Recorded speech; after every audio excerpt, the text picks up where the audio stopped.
Yeah, because sometimes this will be an issue decides. We're live, Johnny. Welcome to another exciting edition of the Sip with Supernatural, Episode 5, Godbey Paranormal, with your host, Leon Lexington. Yes, sir. Superfly Johnny Lee. And when it gets here, Kenny. The Black Cat Mulligan. That's right. It's been a long time, Johnny. Yes, it has. It's been like at least 6 months. Yeah. I mean, we stopped at 4 and we just got busy. We got way too busy. The winter came up. I think Kenny may have been possessed. You know, it happens. Yeah, it happens. He probably did get possessed, and for a while there, he was out inside the woods, probably talking with whatever deity it was possessing him. Well, this is episode 5 of the Sip with the Supernatural. Yep, this is my excuse to day drink and talk about ghosts. So let's get into it. I want to introduce our guests, the Godbey Paranormal. Y'all are investigators, correct? Yes. Let me just get y'all's origin story. I want to hear about y'all. Just let me know how y'all met, how y'all like y'all's infatuation with the paranormal, like y'all's first couple setups to what led you down this road. I just want y'all's origin story. Okay. We actually met on Tinder. So we met online. That's the biggest ghost story so far. So we got together. And then we had always kind of talked about the paranormal and stuff. He had been investigating even before he met me.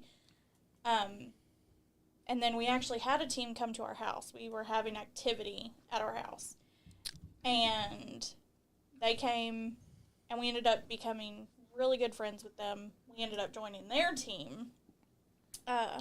Went on a couple investigations with them. And is this documented? Because I tried to find video footage, but I couldn't. I don't know if y'all have like a YouTube page or anything.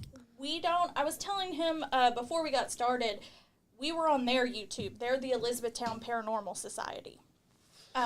We haven't got one yet. We just haven't got around to it.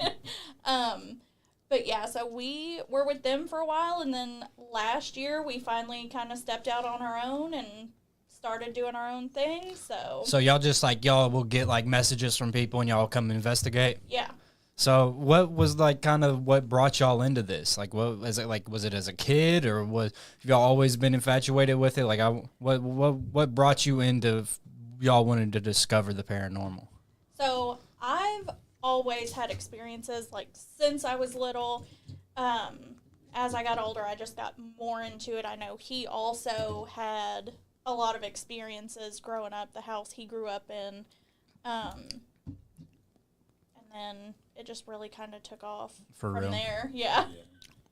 Yeah, it's definitely an interesting topic. We love the supernatural. We love all things horror on this podcast.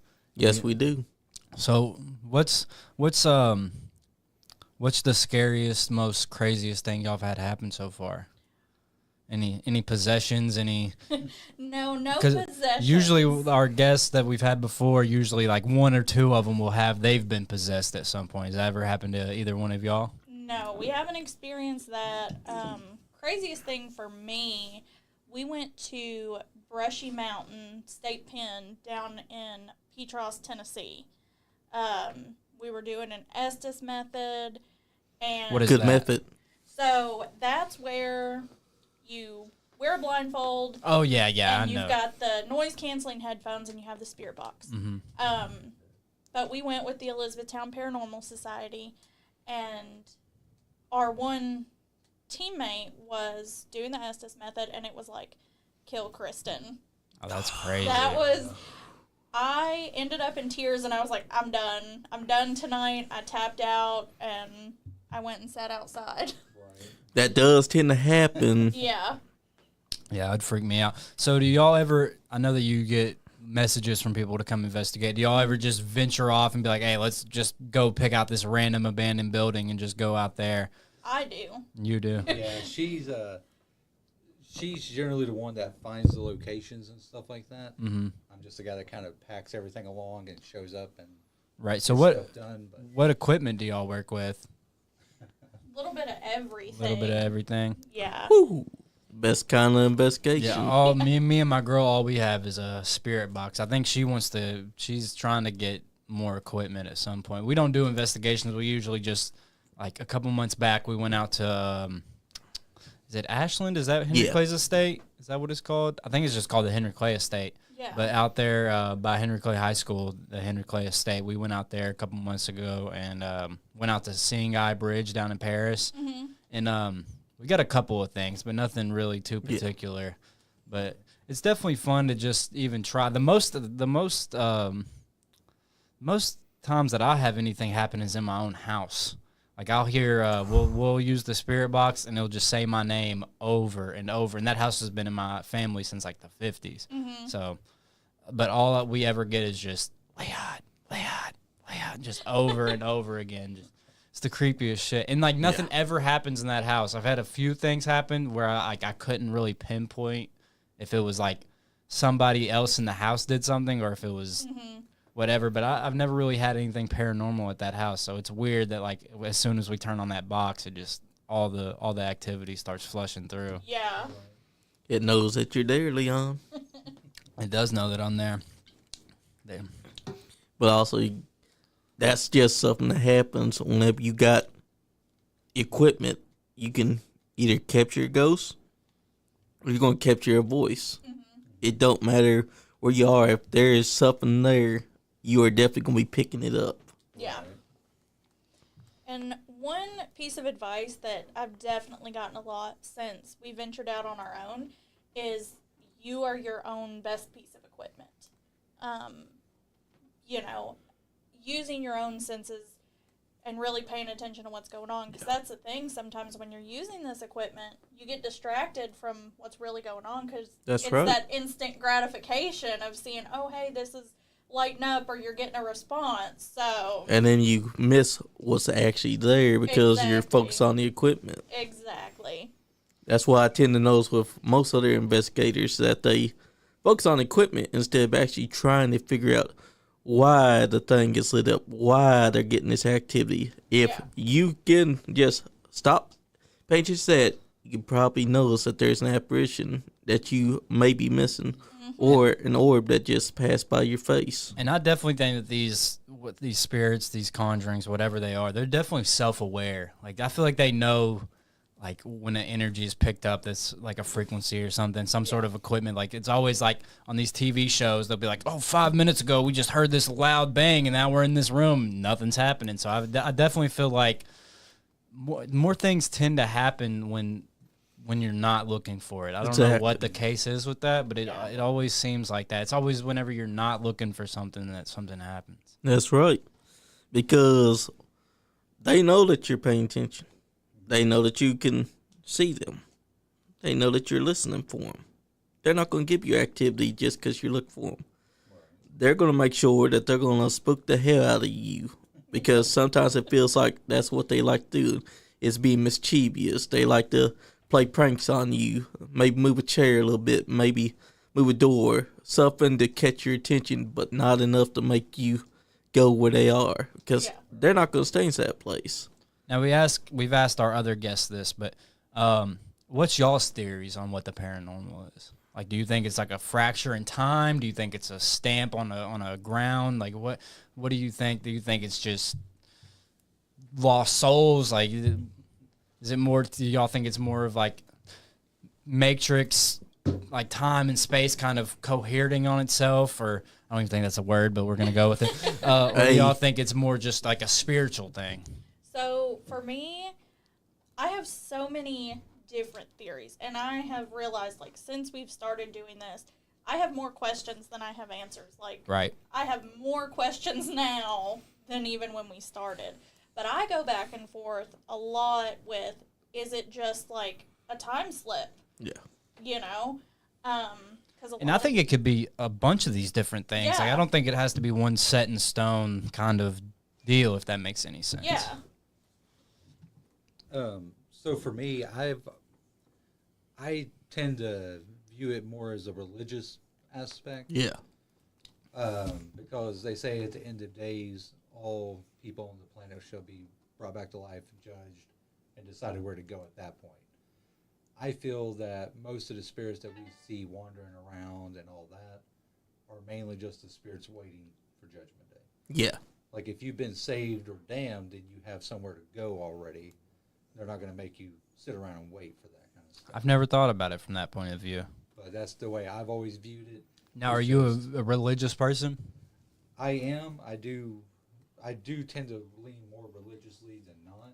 I just don't go to church. You just don't practice it, yeah. It seems like that's the place where most judgment happens, and it shouldn't be like that. I think we talk about this every time we do this podcast. We talk about religion, That's true. the state of religion. But yeah, I think for me it's a bunch of different things. I think like even when people are like, "Oh, you just tear down the house and all this stuff will go away," or if you get like somebody to come in and say, it's like I don't really believe in that. I think it's tethered to the time and the space and the soil, and there's like a bunch of different factors that make the things go bump in the night. But it's interesting that is your theory, because we've never heard anyone explain it like that. And to hear you actually explain it like that kind of puts in a new perspective. Because what if it's true? I mean, we see spirits as ghosts, but what if it is people that have died but have been sent here because they've already been damned? What if that's a possibility? And it always seems like whenever like on these shows or when people investigate, like these spirits are always looking for something, and they're always trying to tether themselves to the living. So that is definitely a different point of view than I've heard before. Yeah. I've never really put religion with the spirits and not. Yeah.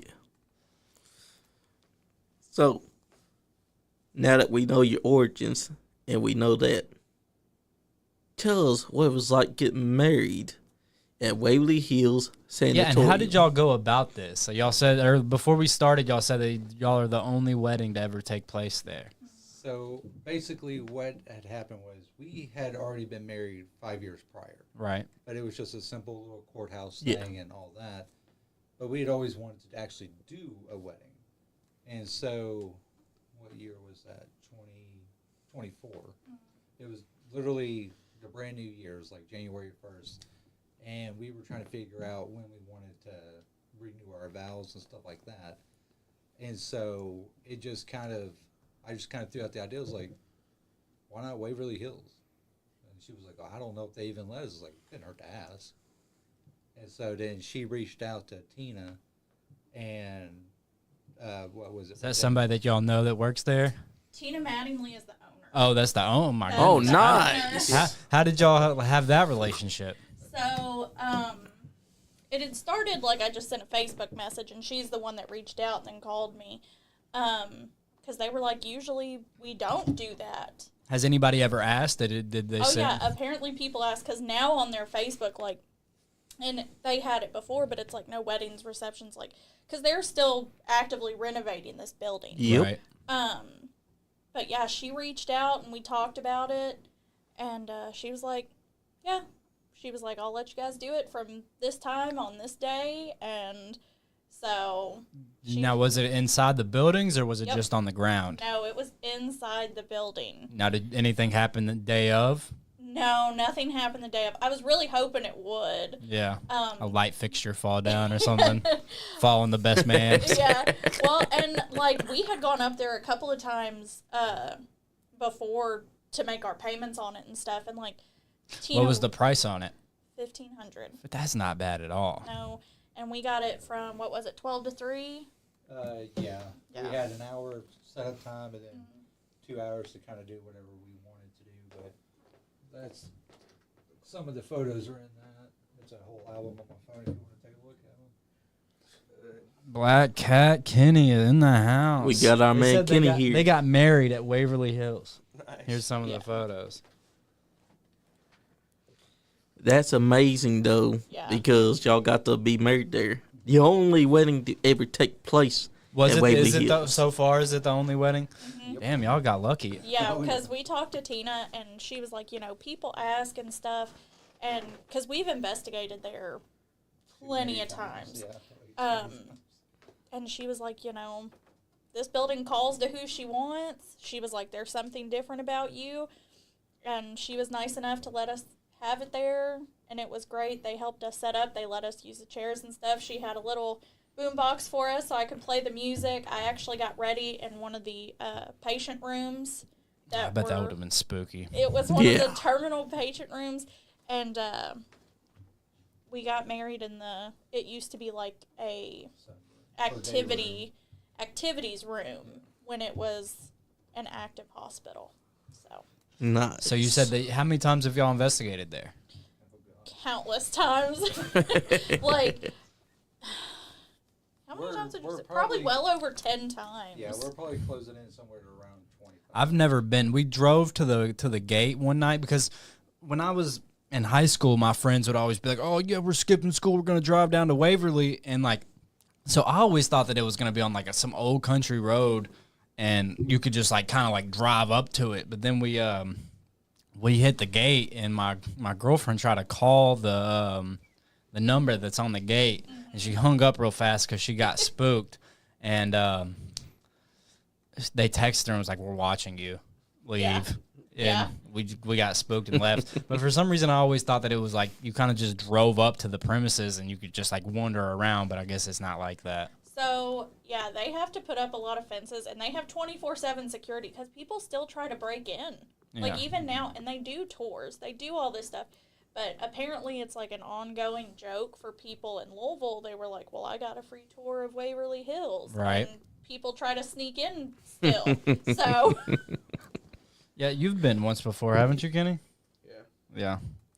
Yeah, I've never been out there besides the one time that we drove.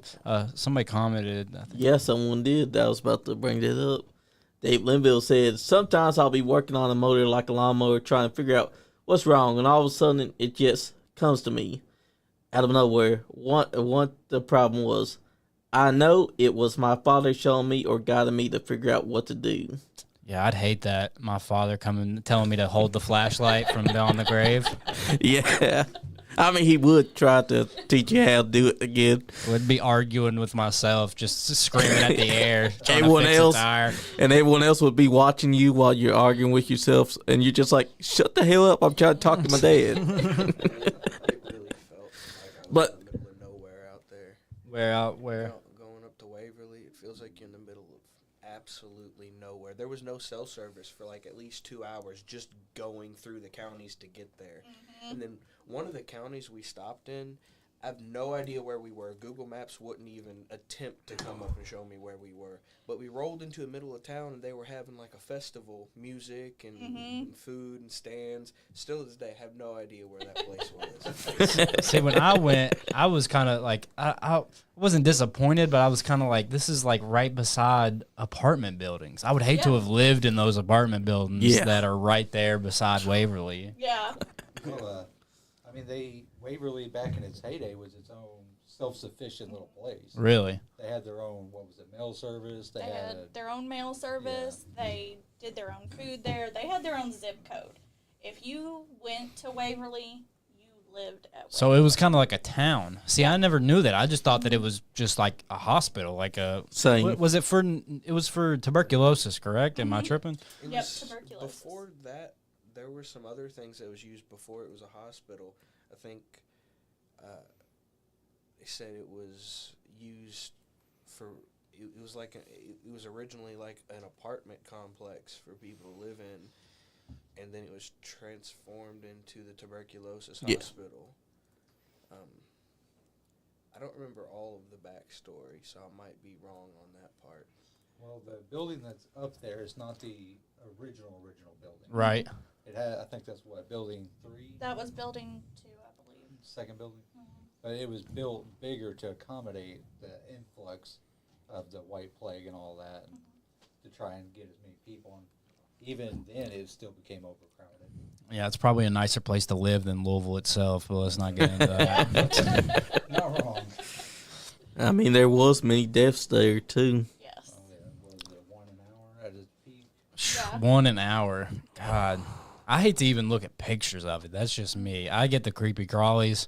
I mean, like whenever we go, like when we went to investigate some places, I'm not a very a wimp or anything like that. But like just like when you see pictures, like even just looking at this whatever cavern this is, like it looks creepy as hell. It says before it became the famous tuberculosis sanatorium in 1910, and the larger building in 1926. The property in Louisville, Kentucky was a schoolhouse. Yep. Well, there it goes. So are y'all into cryptids also? Do y'all be hunting the cryptids? I am. He's not. You're in the, so is it more like you kind of disprove these things, or are you just not into it? Just not your So, thing? The way I've always told people, it's like, as cool as I would love to have cryptids be a thing, there's just not enough evidence for me to really go with it. Yeah. Like, there's just not enough for me to be like, oh, you know. Mothman. Yeah, Mothman. Or Jersey Devil. But, you know, we're still discovering new species of animals, even to today, that, you know, have never been seen before. So Right. it's just, until I'm able to get some more concrete stuff, it's just not really something I partake in. I get that. See, I'm more of like what you were saying earlier with religion akin to the spirits. I'm more of that with like cryptids, like when it comes to like Native American religions or like the stuff over in Germany, and Europe has a lot more of that than American does, at least besides like native culture and stuff. But like when it comes to cryptids, I'm more of akin to like that kind of. The Mothman seems cool in principle, but like yeah, I feel the same way kind of you do. Right. But when it comes to that, I'm more of akin to like the witches of Germany and Yeah. and Appalachian spirits and stuff like that, and Or the Salem witches. the Salem witches. I think all of that was. They say that a lot of the Salem witch stuff was because they were eating like moldy bread. Yeah, Yeah. they were all just tripping balls just out in the middle. Exactly. My mom said that she went to Salem and it was very disappointing. Because it's like it's very commercialized, and I guess it's not really like in like the best area. Like Salem is kind of like, I don't know, it's kind of like the hood, I guess, Yeah. from what I've heard. It does look like the hood. Well, didn't most of the witch trials happen to town over? No, they happened in Salem. Oh, okay. When I hear Salem's Lot, I just think an empty, abandoned lot in the middle of Yeah. Because that's basically a Stephen King book right there. I love Salem's Lot, the movies, the books. And what about vampires? Y'all into vampires? Y'all believe in stuff like that? No. I'm not. I know that there's some strange people out there. Yeah. But you know, and like the actual mythical creature of a vampire says. I'm also one of these people that believe that every myth or legend has a start. Like it's just not something people create.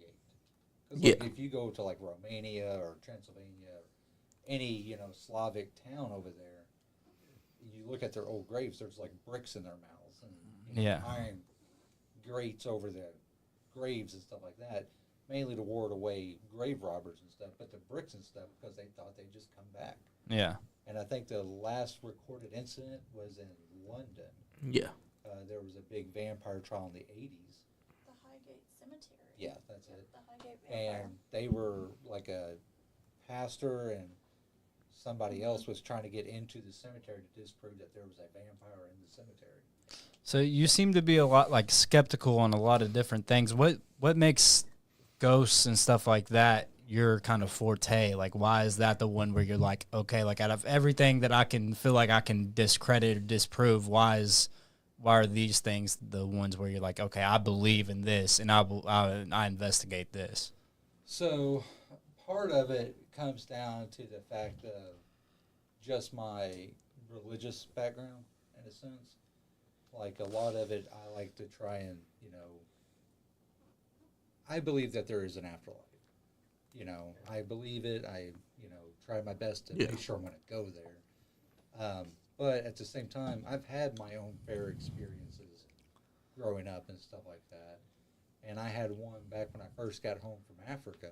When'd you go to Africa? Sorry to you're fine. sorry to go on a different, but you saying interesting things. Did you go on like a missionary or something? No, I was deployed. Yeah.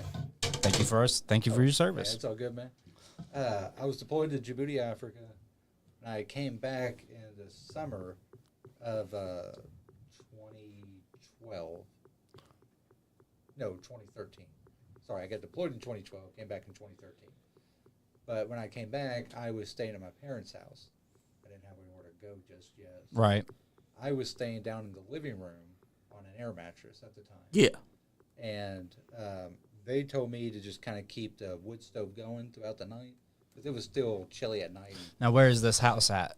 Crab Orchard, Kentucky. So it's out in the sticks. Oh yeah. Oh yeah. Yes, I was raised in Crab Orchard up until I moved out to live with her out in E-Town, and then we moved down to where we're at now. But the house we were staying in, it said that the guy that owned it, his brother had hung himself up in the attic or whatever, and so I was asleep down on the bed. And I was like, okay, I'm going to stoke the fire a little before I lay down and all that. And if you go out of the living room, right there is the kitchen, but there's also a stairwell that goes up into the attic area. Yeah. And on the wall right there is a calendar that we had hanging up with a pin with a string attached to it so I can hang there. Well, I just heard it moving, and nobody had walked through there. I was like, okay, time for bed. I'm going to bed now. Right. So I laid down, made sure the fire was good. I laid down on my side, and when I looked back towards the kitchen again, I could have swore I had seen like some kind of like shadowy, just something there. Like I couldn't really tell if it was opaque or solid or what, but I was like, cool, I'm not messing with this. Generally how I approach Time for bed. Yeah. Generally how I approach it, I'm like, nah, I'm good. I'm going to bed. So I lay down, and I could feel what felt like somebody walking up my side with their hands until it got to my shoulder. And I just felt myself press into the air mattress. And in my ear, it started off as a voice of like a little child, but it got deeper as the sentence went along. Right. And it's like, don't worry, I will get you soon. Mm-hmm. And then as soon as all that happened, the pressure just let up off my shoulder again. And to say that I wasn't petrified was an understatement. I just laid there for I don't know how long until I finally just passed out and went to sleep. And, my mom and my dad and all them never believed it, so I never really persuaded it. But then when I told her about it a couple years ago, she was like probably one of the first people to believe it. And so, yeah, That's some creepy shit right there. Yeah, I have a similar story. I'm at my mom's house, which is right down the street. My bed was on the floor. I didn't have a bed frame, so I just slept on the floor.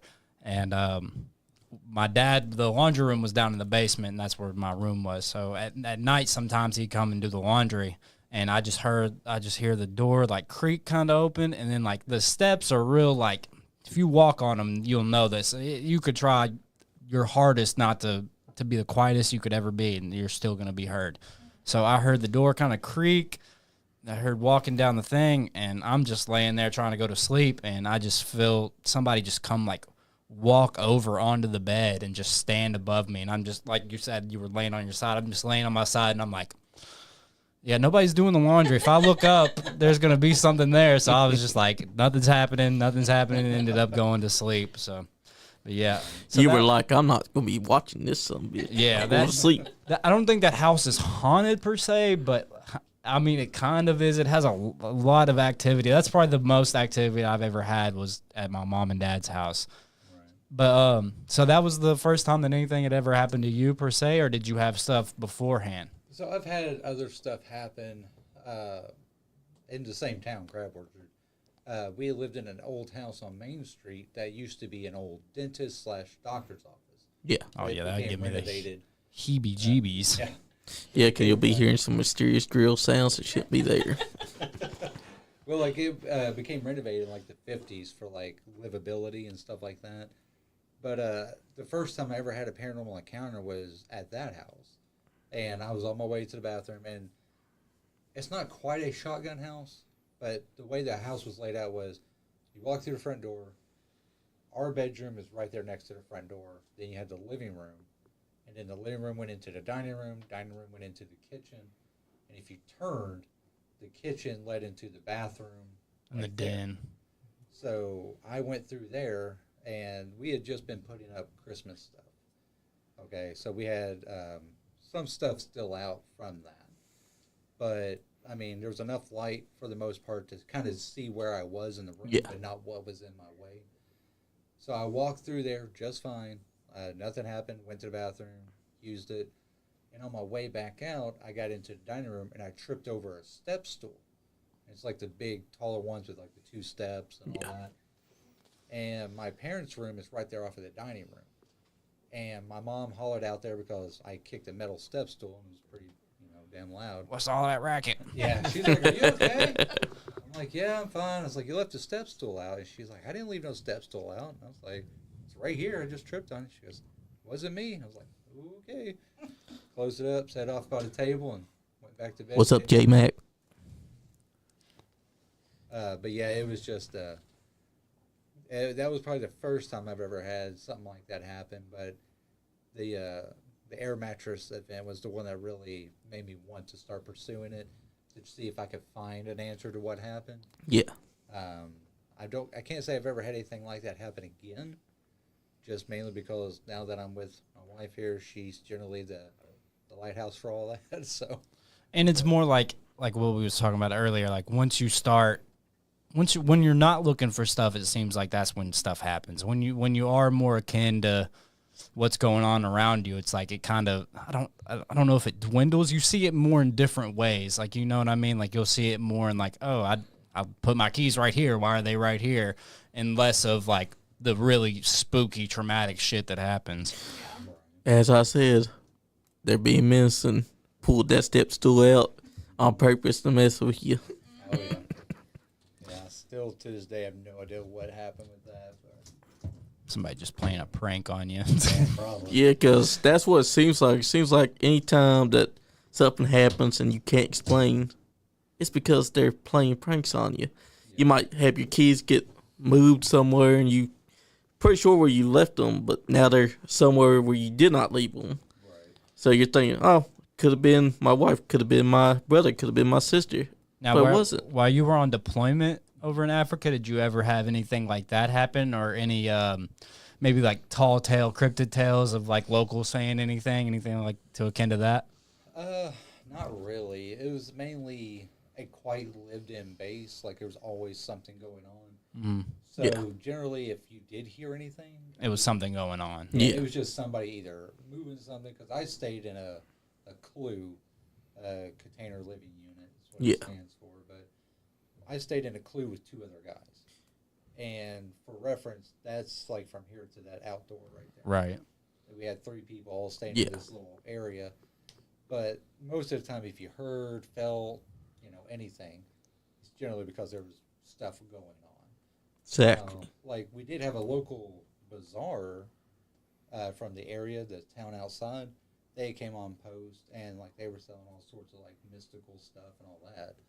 But I knew enough at the time not to be messing with that mojo stuff. Yeah. I don't really like to mess with that. When me and my girlfriend went to New Orleans last year around this time, and like my mom is a so-and-so witch lady. Yeah. She's just a crazy person.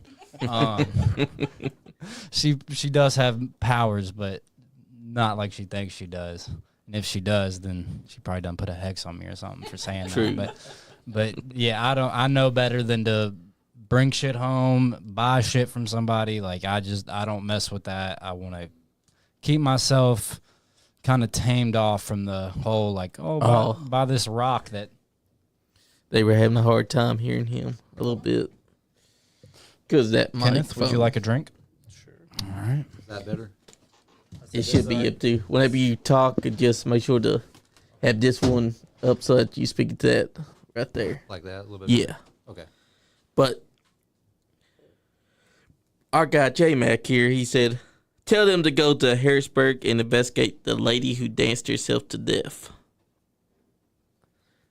Harrisburg, Kentucky? Yep. Harrisburg, Kentucky. That's one of the things that he wants to see y'all do is investigate the lady who danced herself to death. Can't say I've ever heard of that, have you? That's my first time actually hearing about it. But I have heard some rumors and tidings here and there about a woman who danced herself to death and never stopped dancing. Mm-hmm. Almost like a spell had been placed onto her to keep on dancing. Okay. This is just things that you hear about here and there. Sometimes you'll hear stories that you've never heard before. Catch you completely off guard.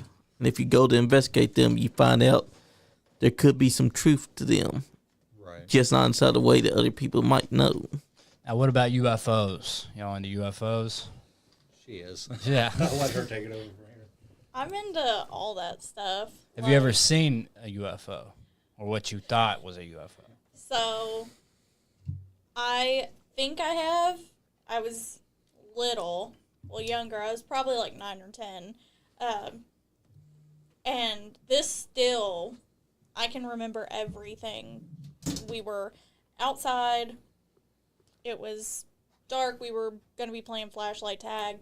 But I remember seeing this, like, bright light, like, coming straight at me. Like, not a flashlight. Like, this was coming down to the point that I, like, dove to the ground because I was like, this thing is going to hit me. And I've never, like, nothing, I didn't see anything after that, and I've never been able to explain it. I actually saw a UFO back in 2019. It was from my house. Me and my cousin's boyfriend were on the porch. It was late at night. We were the only ones outside that time. He looks up. He says there's something in the distance hovering there, and it can't be a plane or a helicopter. It looks nothing like them. I go and I turn around, I look around, and right there inside distance, clear as day, is a UFO in front of my eyes. To this day, I'm like, yep, they've been keeping aliens secret from us this whole time. Oh, yeah. Oh, yeah. Now, what was your first experience with the paranormal, if you can remember? I mean, I've always had experiences, but I think what really set it up for me was after my grandfather died, and that was in 2016. I say dreaming, but I was very aware of what was going on. Like, I've never been able to explain. It's like I was asleep, but I was awake. I was conscious. I knew what was happening. And he would come to me, and he would talk to me and stuff, and I had those experiences for a while, and then we moved into our house in 2019, and that was the last time I ever dreamed about him, and it was him going, "You're okay, it's time for me to go." And what was so weird about that is because I woke up and I was just a mess. It was like starting the grieving process all over again. Well, then his mom texts me. Now, mind you, she never met my grandfather. Never met him. She texts me and she goes, "Hey, I saw your papa. He was out here talking to me." And she described exactly what he was wearing in my dream. That's crazy. And so that was really what set it up for me. So, Yeah, dream space is definitely a topic that I don't think that we've really got into on here, but dreams are just, like, I think that, at least to me, like, it has to be, like, some sort of other dimension, other reality going on. well, and even, so after I was dreaming about him, the place that I worked at, I worked with this lady, and her mom had passed away. Yeah. And it was maybe a couple months after her mom had died. And it was another instance of, I was asleep, but I was very conscious of what was going on. And she was like, "You need to tell her I'm still here. Right. You need to tell her I'm still here." And then she told me something that I told to her, and it was like an inside joke between them. There was no way I could have known that. So, She's basically letting you know, hey, yeah, she was like, "You need to tell her I'm still here." So I made sure, because I was so torn. I'm like, do I really tell her this? Like, you know, I don't want to make her upset, but I finally was like, "Hey, listen." and Don't the wanna make inside her joke upset. helped it. Yeah. Don't want to make her upset. Don't want to look like you're crazy. Yeah, exactly. And plus, the inside joke would have gave her the clue. Oh, Yes. yeah, Yeah. you're telling the truth. Yeah. So, Now, out of all the places that y'all have investigated, what's been y'all's favorite to go and explore, to do what y'all do? I mean, we've been to Waverly a bunch of times. That's probably like our number one. Yeah, it seems like from all the people that we've had on that either they want to go to Waverly or have been to Waverly, and that's like the number one, like, Yeah. there's a name for it, but I can't really think of it. What's y'all's, like, without money or without time or without anything going on, if y'all could go explore one place in the entire world, where would it be? Trans-Allegheny. Where's that? West Virginia. West Virginia. Nice. It's on my list, but it was a lunatic asylum. And I Perfect. want to go. Yeah, I want to go so bad. Hell yeah. They actually, that was like feel one of like- the first places they did lobotomies and stuff. I feel like paranormal would be automatically attracted to that type Oh, of yeah. thing. Yep. And that's something, And I always wondered, like, some of these people who have these crazy episodes, I'm wondering really if it's like a demon that's attached to them or some type of paranormal thing that's preying on their mind. yeah. And, you know, I think mental health plays a big part in a lot of it too.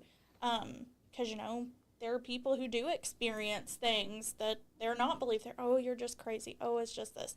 And, you know, Yeah, I think mental health and even drug usage goes like Yeah. hand in hand with paranormal stuff. I know when I was in high school, I did acid a lot, and some of my experiments with the experiences with the paranormal came around that time. Like, I wasn't on drugs per se, but like when I was off of it, it's Yeah. when like most of the shit would happen. And then you hear like even like just regular drug users, they're always talking about seeing things. Like I think that it goes like mental health and drug usage and all these factors kind of go one in one with each other on like Yeah. the spiritual realm of things. And you've also got an interest in exploring caves. oh, yeah. Yeah, I did Tell see us some of about y'all's that. y'all's pictures on Facebook about that. Has anything ever happened in none of these caves? Have y'all ever seen anything or heard anything that was out of the ordinary? Because for some reason, you always get like these people that go cave exploring. They're always like, I heard a voice drawing me in closer to the cave and stuff like that. Has anything ever happened like that? Not on any of like my wild cave things that I do.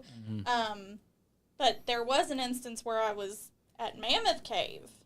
Yeah, and I they had say that an Mammoth experience. Cave is super haunted. Yes, I took my son and we were on a lantern tour.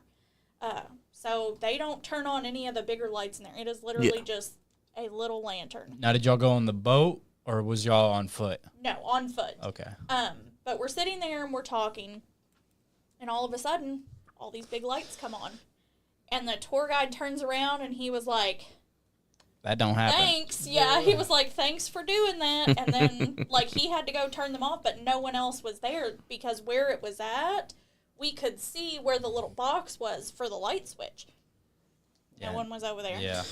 We got a comment here. They said, people that suffer mental health need therapy. 100. All right, Captain Obvious. His name is Keith Baker. Never thought about that. Nah, that's a good comment, but definitely, yeah. If you're struggling with mental health, I know we talk about that a lot on the podcast. If you're struggling with mental health, reach out to somebody. Let everybody know that it's good. It's gonna be okay. Just find somebody to chat up with. Just have a good day have a good day. Just try to have a good day. Take it day by day. That's right. Yes. Now, I know for myself, for places that I would want to go investigate would be, I'm really big into whiskey and bourbon. And, like, these old bourbon distilleries have to have Yeah. shit going Yes, on. they in them. do. I know that Buffalo Trace, which is down there in Frankfurt, they had, at one point in time, I think it still might be in activity, but they had their own fire station there. Yeah. And I'm pretty sure that, like, some of the firemen died in some of the old fires that happened at the Buffalo Trace. So I think that for me personally to go to some of these distilleries and investigate there would be like kind of my first picks of where to go. Yeah. But it's so hard to get in with people. I wish around like Halloween and stuff that they would do like haunted tours of these places because they're so Yeah. rich in history and they've been there. Like I know Buffalo Trace it's been making whiskey in Kentucky since before America was a country. So like, And there's another, I think it's like an abandoned distillery. I want to say Frankfurt. Because I watch a lot of Destination Fear, Project Fear. And they had gone out there in Frankfurt, and it was an abandoned distillery, and they got tons of activity. You got to think of all the people that have just had accidents there and Yeah. died, like, over the years. I mean, these places have been there since, a lot of them have been there since, like, the 1700s, the I 1800s. remember one of the distillery tours I went on, the guide, he said, yeah, we got those rails up now. And I was like, why? He goes, because we had a couple people fall in the vat and Oh my never God. come out. Yeah. Yeah, these, Worst way to go. especially around Kentucky. Kentucky's it has to be, like, if we're doing state by state, it has to be one of the most haunted states. That's At least I right. would think of, even Lexington. Lexington, the whole city to me is kind of creepy once the lights turn out. Like, Yes. no matter where you are here, it's like if you go walking into the streets at night, you're gonna either run into a bum A or crackhead you're gonna that's run into asking some for creepy money. shit. Like I You're always, going to run into the devil at the crossroads. yeah, literally. Yes. Like, I always feel like I'm being watched and walking. Like when I was a teenager and I'd be walking the streets just doing hoodlum activities. Like I always felt like I was being watched by someone. God, I can't speak today, Kenny. What is up with me? I'm not even gonna try. But some being was watching me. Yes, something does happen every time that you're out at night. I do feel like this city is more creepy at night because it feels like there could be more than just a bunch of homeless crackheads and meth heads walking around trying to get your money.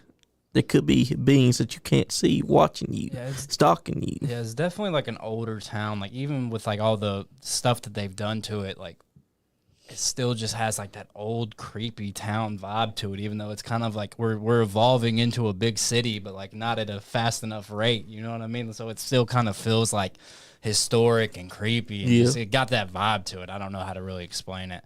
Another place. Some odd experiences while driving at night around here. Yeah, for sure. Like Seen some interesting things, to say the least. I know, like how earlier I said that I used to do acid when I was a teenager. One time we were tripping balls, and my mom was like, "Hey, come up here. I know you have friends over, but we want tacos. We're going to get tacos." And so we were burning. We were burning in her car, just driving to go get tacos, and we sat at this light for 20 minutes and just sat there while the red light on all four sides were just all red, and we were like, what is even going on? Like even my mom doesn't do drugs, but she was even like, what the hell is going on?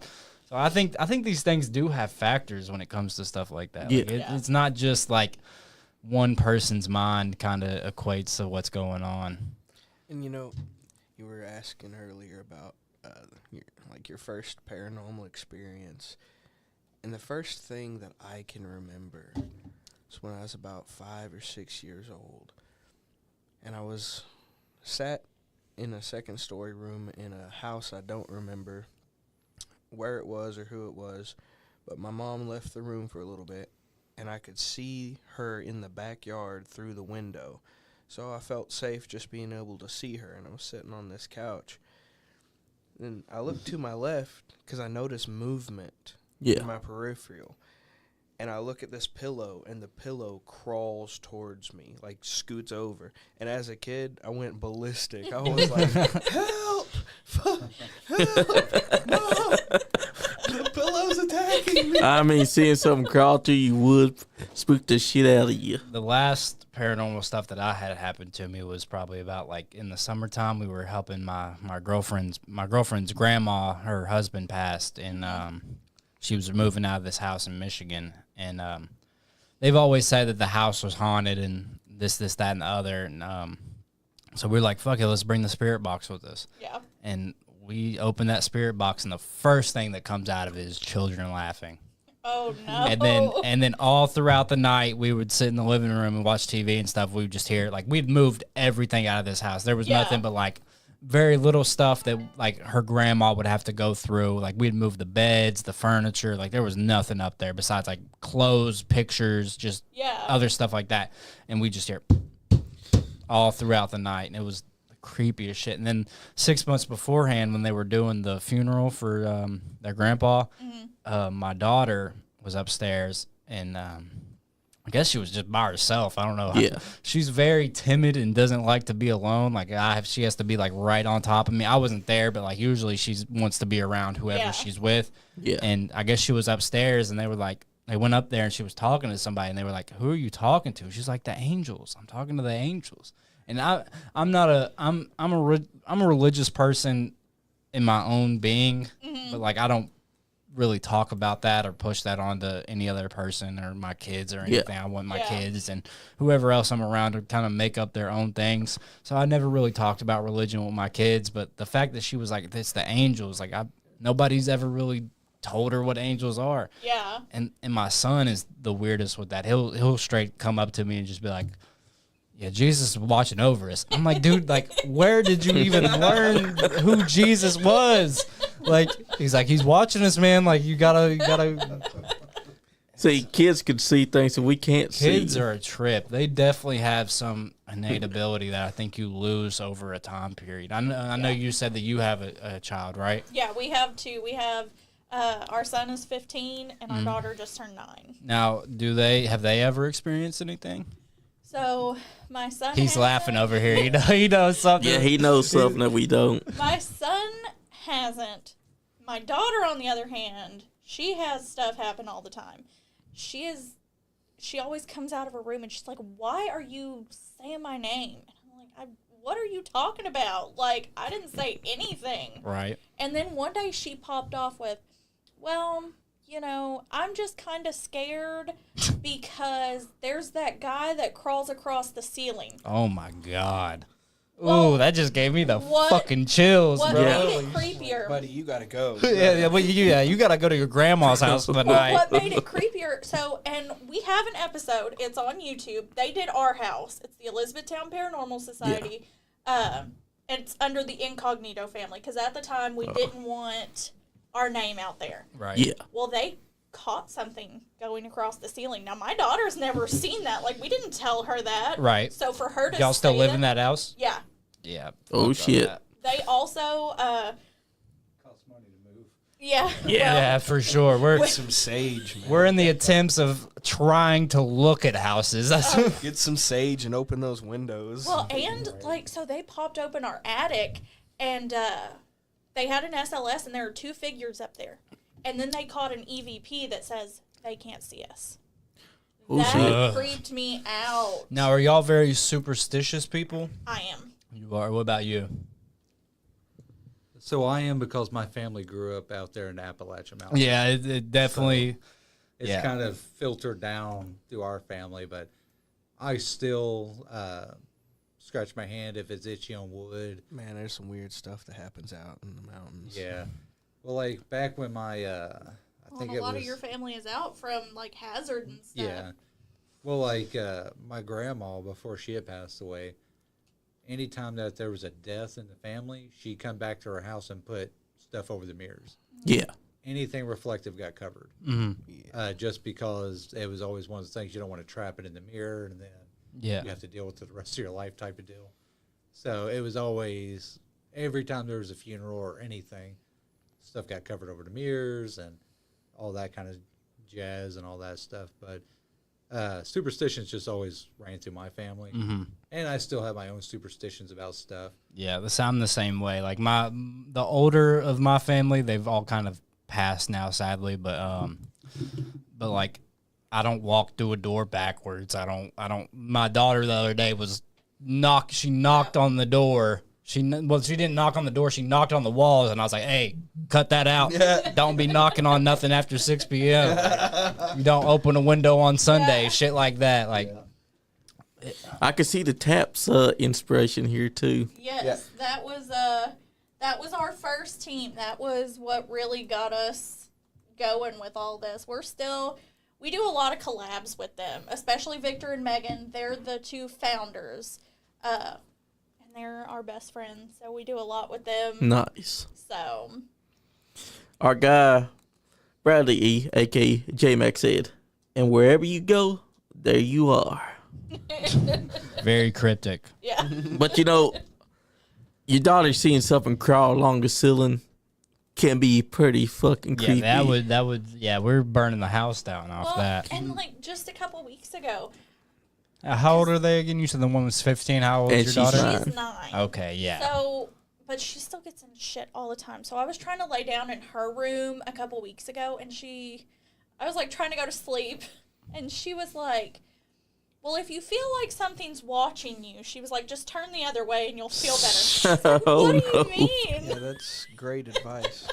That is a very great advice from a 9-year-old. That means that she's been dealing with this shit. Instead of come to y'all, she's like, nah, I'm just going to turn away and not watch them. She's creepy AF, like for real.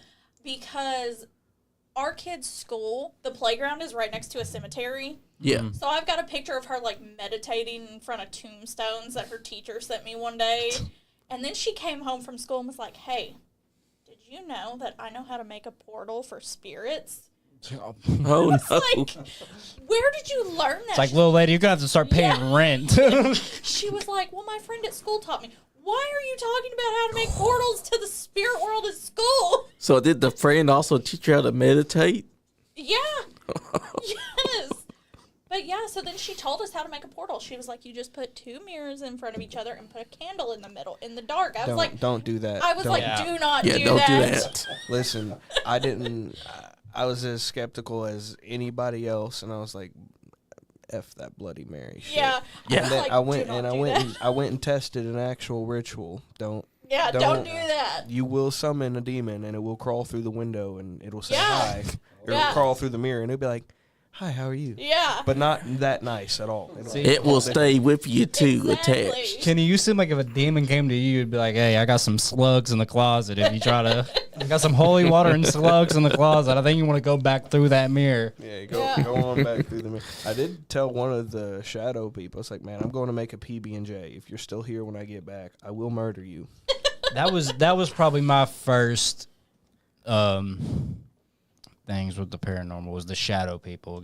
I lived over by was not Applebee's Park anymore. I think it's just called That's real hangry right there.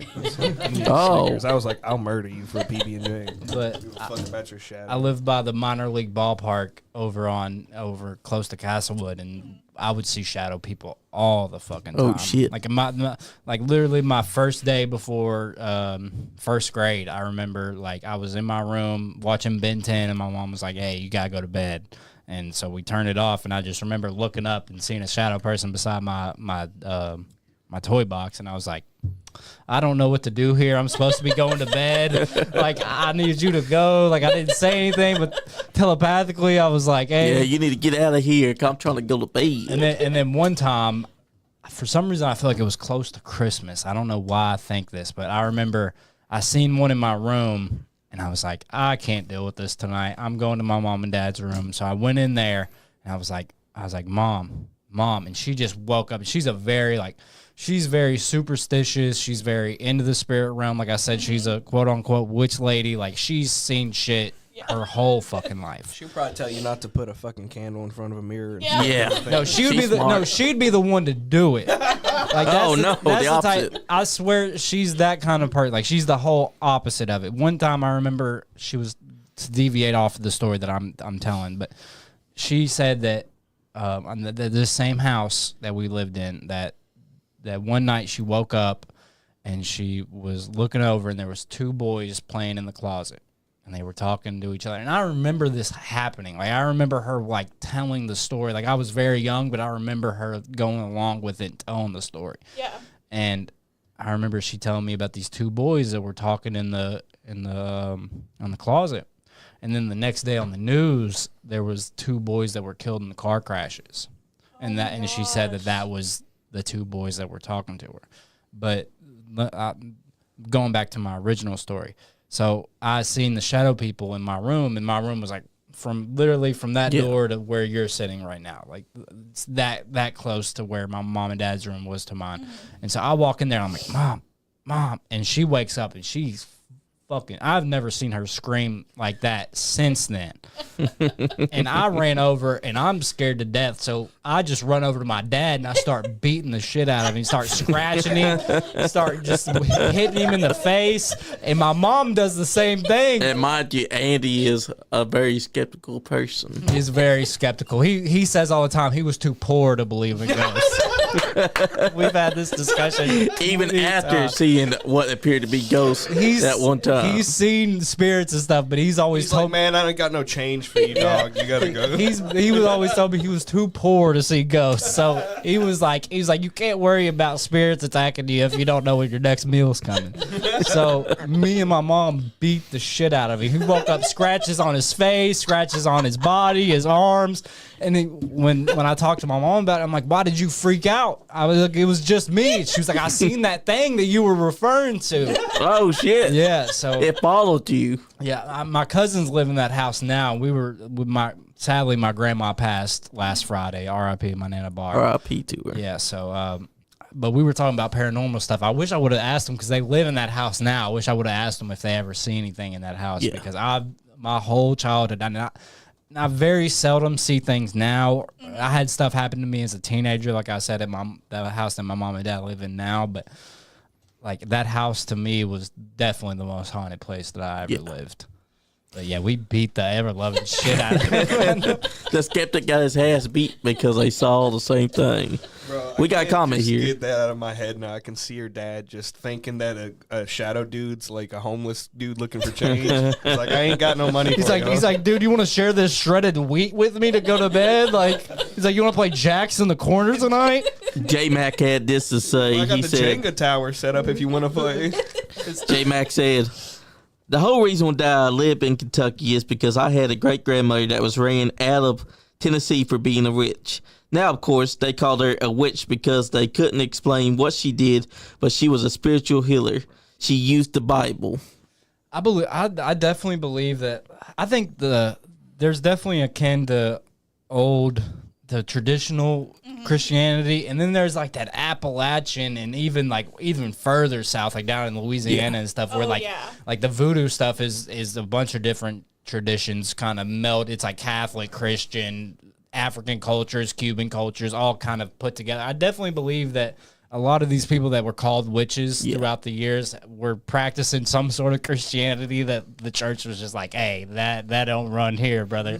You ain't Exactly. you ain't putting you ain't putting enough in the pot to be doing all this. Hulk Hogan's favorite churches.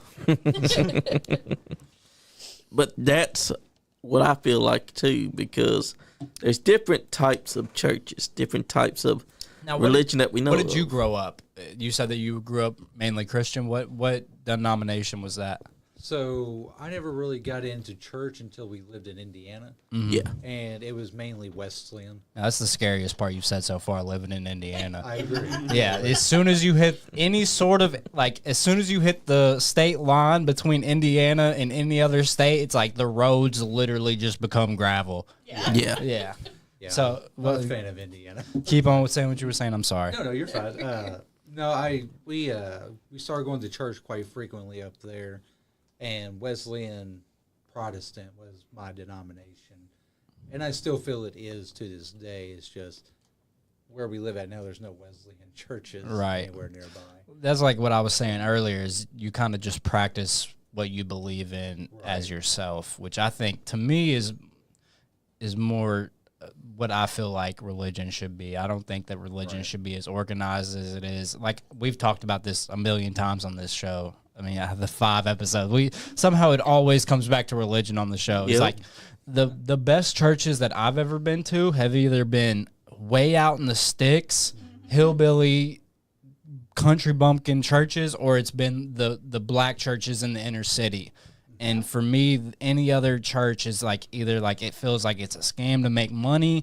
But for me, those 2 churches are where it feels like the spiritualness of it actually comes through. Just brought back a memory. What, you went to a black church? No. I got baptized at a black church. I don't know if I've said that before. I'm not sure what their denomination is, but it's one of those churches where they drank a lot of alcohol. And they invited me. Was it the snakes? They have snakes?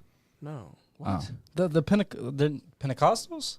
They have snakes? I don't. Yeah, I I know didn't see exactly no what you're talking snakes about. while I was there. What'd you say? I was just saying, I know the churches that you're talking about. Yeah, evangelicals, maybe. I knew somebody that actually went to those churches. I don't know.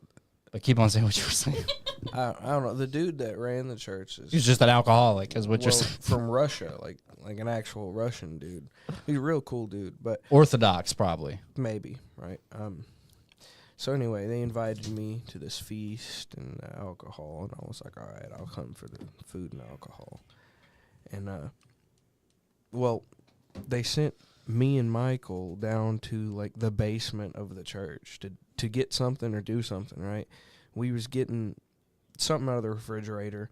Yeah. And we closed out More vodka. Yeah. We closed out the lights on the way out, and as we was walking back towards the stairs, he was in front of me, I was behind him, and I heard footsteps following behind me, like heavy boots. And we got to the stairs, and the way it's set up, you got to close the lights out before you leave Right. and get to the stairs. So we're walking through complete darkness, and I hear heavy boot steps walking right behind me. And I was just like, Michael, please keep moving faster up the stairs. Now, you have the most recent paranormal activity from the three of us on the show. Would you like to share what happened at work to you a couple weeks ago? Oh, yeah. Well, I was walking up to clock in, and I seen somebody walking up to the clock in station in front of me, and it looked similar to somebody I had seen before. But when I looked directly at them, they just blinked out of existence, like they were never there. And so I stood there for just a second looking around me to see if anybody else had seen it, and I was the only one there. I thought it was kind of interesting. You know what we should all try to do as a group? We should try to contact one of our supervisors at UPS and try to get in there to do an investigation, because that place has to be haunted. People have died there. I've walked through that building and been like, I just heard my name called 5 times. There's nobody around me. We have to do an investigation there at some point. Exactly. Talk about the engineer that got 8. Oh, yeah. We work at seen that, UPS, and we came into work one day, and they have all the belts just shut off whenever you first walked in. And I'm like, what Normally, they got them like running. up and Yeah. running. And we're like, what the fuck's going on? They're like, some dude was ate up today. Yeah, and you could see from the belt there was Blood there still was dripping off, still yeah. blood on the belt. They They ran it 30 minutes later. they didn't really clean it up, and you could see like a pool of what was a liquid that they tried to clean up, but it was like you could see the fucking blood stain on the ground from where the belt ate them up. And we worked 30 minutes after Yeah. that, just running the belt. Oh, man. And then I wouldn't be surprised if somebody got some packages with a little bit of dried blood from that. I wish I would have seen that. I wish I would have walked in and seen that. I'd still have money left over. Oh, man. But that place, we work at UPS here in Lexington, and there's been, I know for sure, 2 deaths since we've been there. Now that engineer that they was talking And then the about, dude that fell through the sky windows. They said the dude, that engineer that died, they said he loved his job. Yeah, I know. That's what I was told too. And And, his name was Andrew also. That's my dad's name. So everybody called up my dad and was like, hey. No, Johnny's not my dad. Oh, yeah. I'm the co-host. Do we have a and his best picture of friend. Nice Guy Andy anywhere? Yes, we do. Right Hold there, up. that cartoon character. I'll up show there. you the actual Nice Guy Andy. Don't do Because I your got the only recorded image of the man, the myth, the legend, when he's not here. This is Nice Guy Andy.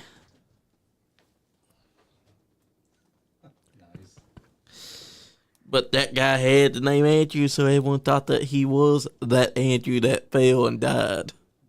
They were just trying to check and see if their Andrew was okay.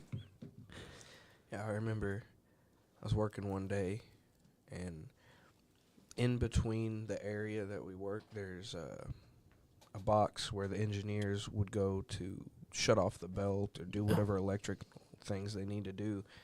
And normally, you're not going to be messing with this box unless the belt is off. Yeah. But is up and running, and in my peripheral as I'm moving bags, I see a very tall man walk up to this box open it and start doing things to the box in my peripheral. And then I'm like, this thought hits me. I'm like, why haven't they stopped the belt if he's over there like Messing with things. messing with the box, touching the box right now? So I go and look over at him, blinks out of existence, just like that person that was walking up to the clock-in station. But they told me, I went and asked around about that engineer that died, what he looked like, and they told me he was very tall with short gray hair. And that's what I seen in my peripheral, somebody that was like 6'3", 6'4", walking up to that engineer station. I have to imagine that was the engineer that I seen, but in a ghost form. Now, at work, we had a really crazy incident happen to me and him. We're not going to really get into it because I think we've got into this story every single time that we've done this podcast. But what happened is basically a glitch in the Matrix happened, and we did the same thing over twice. Has that ever happened to you? I'm kind of split and fractured, and that happened to y'all. I've had it happen to me a lot.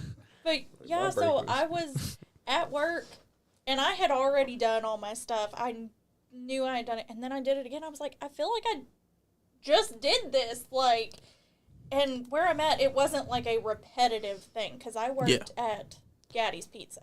Oh, I love a Gaddy's Pizza. Yeah, I worked at the one in E-Town for a long time. We had weird shit happen there. Oh, the Gaddy Town here in Lexington, I mean, even when you go, is it like the arcade kind of deal? Mm-hmm. Like, that place just seems fucking off. Like, it's like it got the back rooms vibe to it. Like, it... You'll never leave. Yeah, but we were at work, and basically we had 2 breaks back to back. And when I looked at the time, like, I remember I went and I sat in a rolly chair just like this, kicked my legs up, just looked at my phone for like 30 minutes. Because sometimes you just, at work, where we work, sometimes shit just don't happen. Like, I mean, sometimes it's like that, it's going, it's fast. Or it's boring as shit. And then sometimes it's boring as shit, like Johnny just said. But so we had a break, and I remember I went outside and I smoked cigarettes, and I remember I didn't bum a cigarette that day. And then the second break was called, and I went out there and I was like, yeah, I'm going to need a fucking cigarette because we already had break. And everybody out there is like, dude, you're tripping. You're losing your mind. We have not had break. And then Kenny comes out there with an empty sack of lunch, and he's like, yeah, we had break. I sat down. I was not having nobody's bullshit. They was like, yo, blah, blah, blah. And I looked at Leon. I was like, don't listen to anything they say. Do you see that I don't have a PB&J? That means we already had break. I've already eaten. But, yeah, that's to me is like, fuck a ghost. Time splits and stuff like that. I'm just mad I didn't have another sandwich for the second break. Does that ever happen to you? Not per se like that. The job I do, I work outside a lot. Mm-hmm. Now, I generally work by myself the whole time I'm working. Mm-hmm. So I kind of, some of the guys will have like earbuds in, they're like listening to music. Others will have like their truck running to listen to the radio and stuff. I don't, just because I like to be able to hear if a customer's coming out or something like that. But there's been a couple of times where I'll just be starting a job and then like not even what feels like 2 seconds later, I'm already finishing up. It's just complete loss of time. And then they put me on an antidepressant, probably a year ago now. Mm-hmm. And I'd never been on it before. Mm-hmm. I go out to this job and I start working on it. And I feel like I'm making good time and everything. Yeah. It could only take me like an hour to do the job. And I looked down at my watch, and I've already been at it for 2.5 hours. And I was like, shit. oh, God. So I had to hurry up and finish up. But, yeah, it's... Yeah, that kind of thing happens to me a lot on the road. Like, if I'm taking a trip to somewhere, like, I always feel like there's a loss in time at some point in the drive where I'm like, how did we get to this mile marker? I've been, like, not asleep because I've been driving, but, like, mentally I've been asleep, if that makes any sense. Going back to your whole fractures in time and stuff, there's a podcast that I listened, or I used to listen to. I don't listen to it anymore. They changed the host on it. Mm-hmm. But it's called Radio Rental. Yeah. Okay. And it's real stories told by real people. And some of the stuff that they go over is just insane. Like, there's this one story of, like, this guy, him and his girlfriend were going upstairs to his apartment or whatever. They couldn't get in because the door was locked. And he was like waiting on her to get the key out. She threw it like, she was like, oh, I must have left it down in the car, so I might be back. So she left. Well, then she comes right back up, cussing him out, throwing up a storm and all this other stuff, and then just storms off. Well, then she comes back again, and she's like, hey, I got the key. And he's like, what are you talking about? You were just up here. And she's like, no. She's like, I've been down there getting the key the whole time. And so, like, for that guy, he's like, he's never been able to get anybody to believe it. I definitely, out of all the paranormal stuff that I've had happen to me, I think those are like, wouldn't you say, Kenny, that those are the creepiest things that happen? Yeah. Is like the time fractures and stuff, and when you lose time or gain time or something weird happens out of nowhere, and it kind of feels like you're trapped in two different realities at the same point, the same helix point together. Like those are the point in life where it's like, what the fuck is even going on? And I know, like, I don't know if y'all have ever done mushrooms or acid or anything, but I can't even smoke marijuana anymore because of shit like that. Like shit like that happens to me way too often. Like I don't see spirits and stuff per se, but like things like that happen to me way more than it should. And those to me are the creepiest things that ever happen. Now, do you believe in I don't know what the actual term is for it, but I've always called it reality swap. Yeah. Oh, for sure. I think there's a part of me that thinks that I wake up in a different reality every time I go to sleep. Okay. Now that's like, I probably seem crazy for saying something like that. You don't. But I think that there's a part of me that thinks like how if I do this, or if I pick up my phone at a certain point, like that's me splitting off into completely different. Yeah. Leads to a different reality. Yeah, I'm a crazy person though, so let's Splitting not off into another Leon's universe. Yeah, I'm a different kind of person. Yeah, I'm too fucking poor to get mac and cheese, motherfucker. Yeah, I'm too poor to get mac and cheese, motherfucker. You don't need to be talking about shit like this. Talk about your nihilist. I was poor before you were even born. But yeah, time splitting, to me, that's kind of the scariest. Spirits and stuff are spooky. Cryptids are spooky. UFOs are spooky. But whenever you get a sense of familiarity, is kind of what I sense it to. That's the creepiest shit. Like when you walk into a room and you're like, why did I even come in here? Yeah. And then it doesn't hit you till 15 minutes later.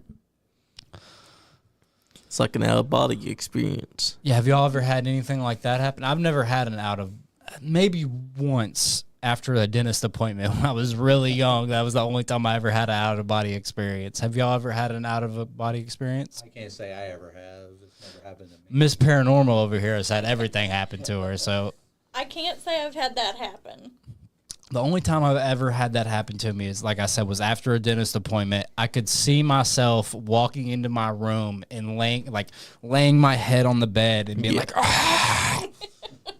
You ever had an out-of-a-body experience? You've had you're a fucking professional weird over here. If you were a superhero, that'd be your name. Professor Weird. For a time, I was practicing astral projection, and during that, I was able to see myself sleeping and see other people, and I even met somebody through astral projection. They were also astral projecting. I don't know how I knew it, but we knew in Zimbabwe. Yeah, we knew when we saw each other, bro, that we were both astral projecting. It was just a really interesting experience. It's hard to actually do it and to get into it because it takes like a lot of focus and then like numbing your mind and just you basically start by painting an image of everything around you until you can see the world breathing around you, and then you can see yourself. Like you start to it almost feels like there's a rope connected to you and your body, and you kind of gotta force your way farther and farther away from your personal being until you're able. Like you're floating above your house and you're looking at other people's houses and you're looking at the world around you until you're floating so far up that you can see the whole earth and you start to see the horizon and I've the heard stars. that. And I've heard that before. Same. it's a very powerful experience. But then in the blink of an eye, you can be ripped right back away from, like, you try so hard to get so far in the astral projection, and then in a moment, you're clipped back. You're sent back to your body all of a sudden. So, for all the things that y'all have seen and all the things that's happened to y'all, do y'all think that these things will ever be kind of, instead of folklore and instead of just hearsay and old wives' tale, do y'all think that these things will ever be scientifically proved? Like in the next 100 years, will paranormal activity be something where it's like, oh yeah, this is this, instead of, oh, you're crazy or old wives' tale? Do y'all think that this will ever come out where we've discovered that these things are real and that these things are actually happening around us? Because in my personal belief, I think that, I mean, there's probably stuff happening around us right now that we can't see. Yeah. Not to say that this place is haunted or anything, but things happen around us all the time. I don't know. I want to say yes, but on the other hand, I'm like, there are so many, I mean, even now, depending on what, like, evidence you get, somebody else is going to dispute it. It's always going to be a thing. Yeah. Like, And I think that's kind of the beauty of it, to me at least, is like, I don't really know how to explain it. It's like, not everybody believes, you know? yeah. And that's kind of the beauty of it, is like whenever you have something happen and you tell somebody, oh, you're fucking crazy, man, you need to chill out on whatever you're doing. Like, you was drunk or high or whatever. You didn't have enough sleep. Like, I think that's kind of the beauty of it, is like, if it got proved, I think I'd be in a constant state of anxiety, for one. For two, I would be like, now that they told us that all this stuff is real. Like, This is exactly why they have facilities like Area 51, because people like you wouldn't be able to handle the truth. yeah, definitely not. You'd just be like losing your fucking shit. If the government came out and was like, yeah, dude, they're real. They're aliens watch you sleep, don't you know? Leon would be like this for the rest of forever, bro. That's why I just stopped smoking weed, because I just stopped smoking weed because the mural on my window looks too much like God. And sometimes I'll look at it and be like, what are you trying to say to me? But I think it would be nice if at some point in time, I don't think it would ever happen in our lifetime, but maybe my kids or my grandkids, that if they came out and was like, all this thing are around us, it's happening, which I believe that it does, don't you? Yeah, of course you do. I know you. And I think that both of y'all agree with the same thing. Even on our own theories of everything that happens, we all believe in a different way of what's That's going right. on. See, I'm so relaxed that when I do see these things, You don't even care. it's like it's one of those things that I know that I'm not tripping, because I'm just like, okay, well, obviously we've got realism here, and I'm not panicking, my heart's not racing, I'm not scared or See, worried or nervous. This is why we're the dynamic duo. We're Batman and Batman. Yeah. So I'm just sitting there like staring at whatever it is, like, what are you? Please help me understand. You want to hear my weirdest theory, Kenny?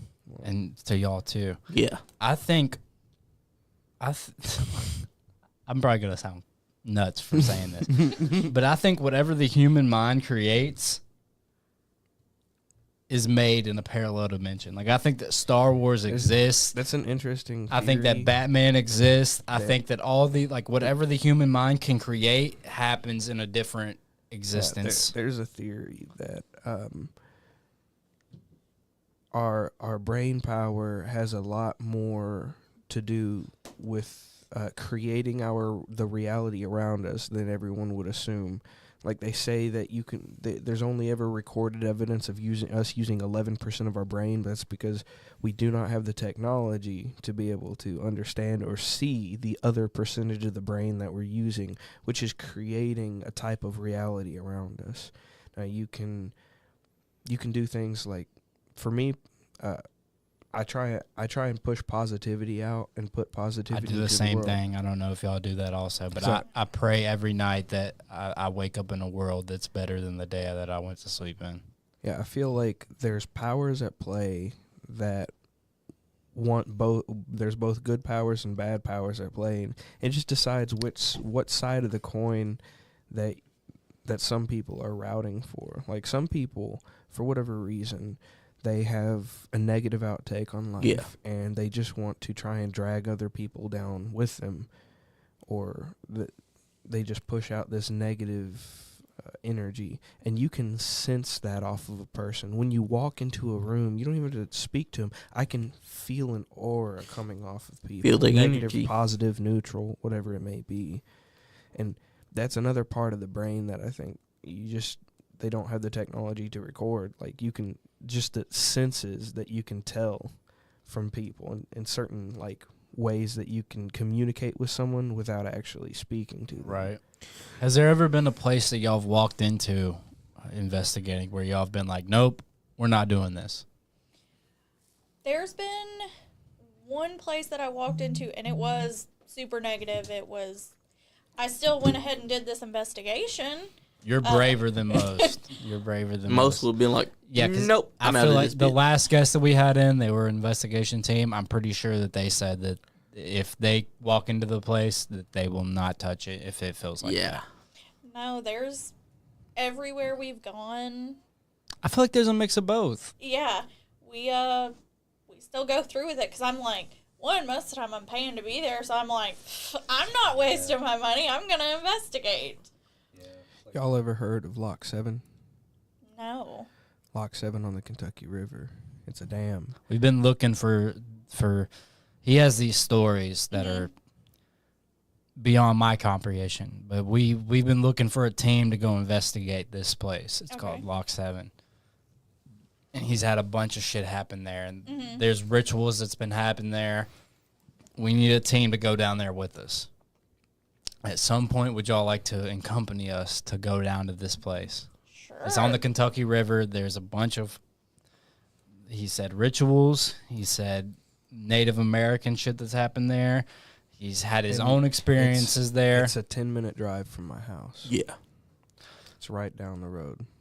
Which I But don't, there's time, like, I won't go there alone. Yeah. I refuse. Like, I've done it, and the things that I've seen while I was alone, Like, I'm not doing it again. there are things there that want to prey on you. Yeah. And if you go alone, they have so much more advantage Yeah. than if you go with somebody else. Because I went with people and I Mm-hmm. went alone, and the times that I went alone, I seen a lot more than when I was with people. You're that- more vulnerable. that's like Yeah. what we said earlier is like when you're not thinking of something. Like if all five of us went to where you said, you know how me and you are, we'd be cracking jokes. There'd be a low chance that we would actually see anything Yeah. spooky. Yeah. But if you brought equipment like EMPs and stuff like that, you would. I guarantee we would get some type of energy. Oh, for down there. sure. I think anywhere. I think if you brought equipment anywhere, at least to me, like every place. Explain to why you. What, Sometimes, I mean, most of the time we do go to these places, you will catch stuff. But we've had a couple of places we've been to where we just don't get it. don't get nothing. And I mean, it's like that podcast we were on a couple of days ago. He's like, even if you don't catch anything, you learn something. Yeah, Yep. for sure. You know, it's like as a paranormal investigator, you hope to catch something, but even if you don't, it's a good night either way. Yeah, for sure. Yeah, Because definitely. One way you're either proving what's happening or you're disproving it. So what made y'all want to step into this round? I know you said that you've worked with other people. Well, what made y'all want to step off and do y'all's own thing? Is it just that y'all didn't want to deal with any other people? Because I mean that'll do it to you. Yeah. No, and like I said, we still do a lot of stuff with them. Mm-hmm. And I don't want them to hear this and think we're like bad mouthing them or anything. Oh, for sure not. Yeah, definitely. Shout out to everybody that. Yeah, Yeah. They gave you a platform to begin your career. Yeah, it just kind of came down to the team had gotten so big. We had added so many people. And That it kind of got to the point where like. trying to do anything you couldn't coordinate with anybody. Yeah. Like I And- said earlier, if we all went together, we'd probably, me and him would be cracking jokes. We'd be cracking jokes Well, with him. We'd all be, Well, see, like- and we do that when we go on investigations anyways. I'm saying, like, even getting to an investigation, we couldn't do it. yeah. They Because like, one person, oh, my kid needs I this. would There reach be- out, or and they there would be be- like, nah. And I'm like, cool. So we would book it for us to do. And then they get mad at you. Yeah. Somewhat. Yeah, they, and then, and it wasn't that they had an issue with it. Victor and Megan, they're the ones they're the founders. That's their team. Mm-hmm. It was just kind of, they didn't want us on two teams. And I was like, well, I think we're just going to branch out for right now because we wanted more flexibility to be able to do what we wanted to do. Right? Yeah. And Yeah, for sure. We've done so many investigations because we like to do that in our spare time.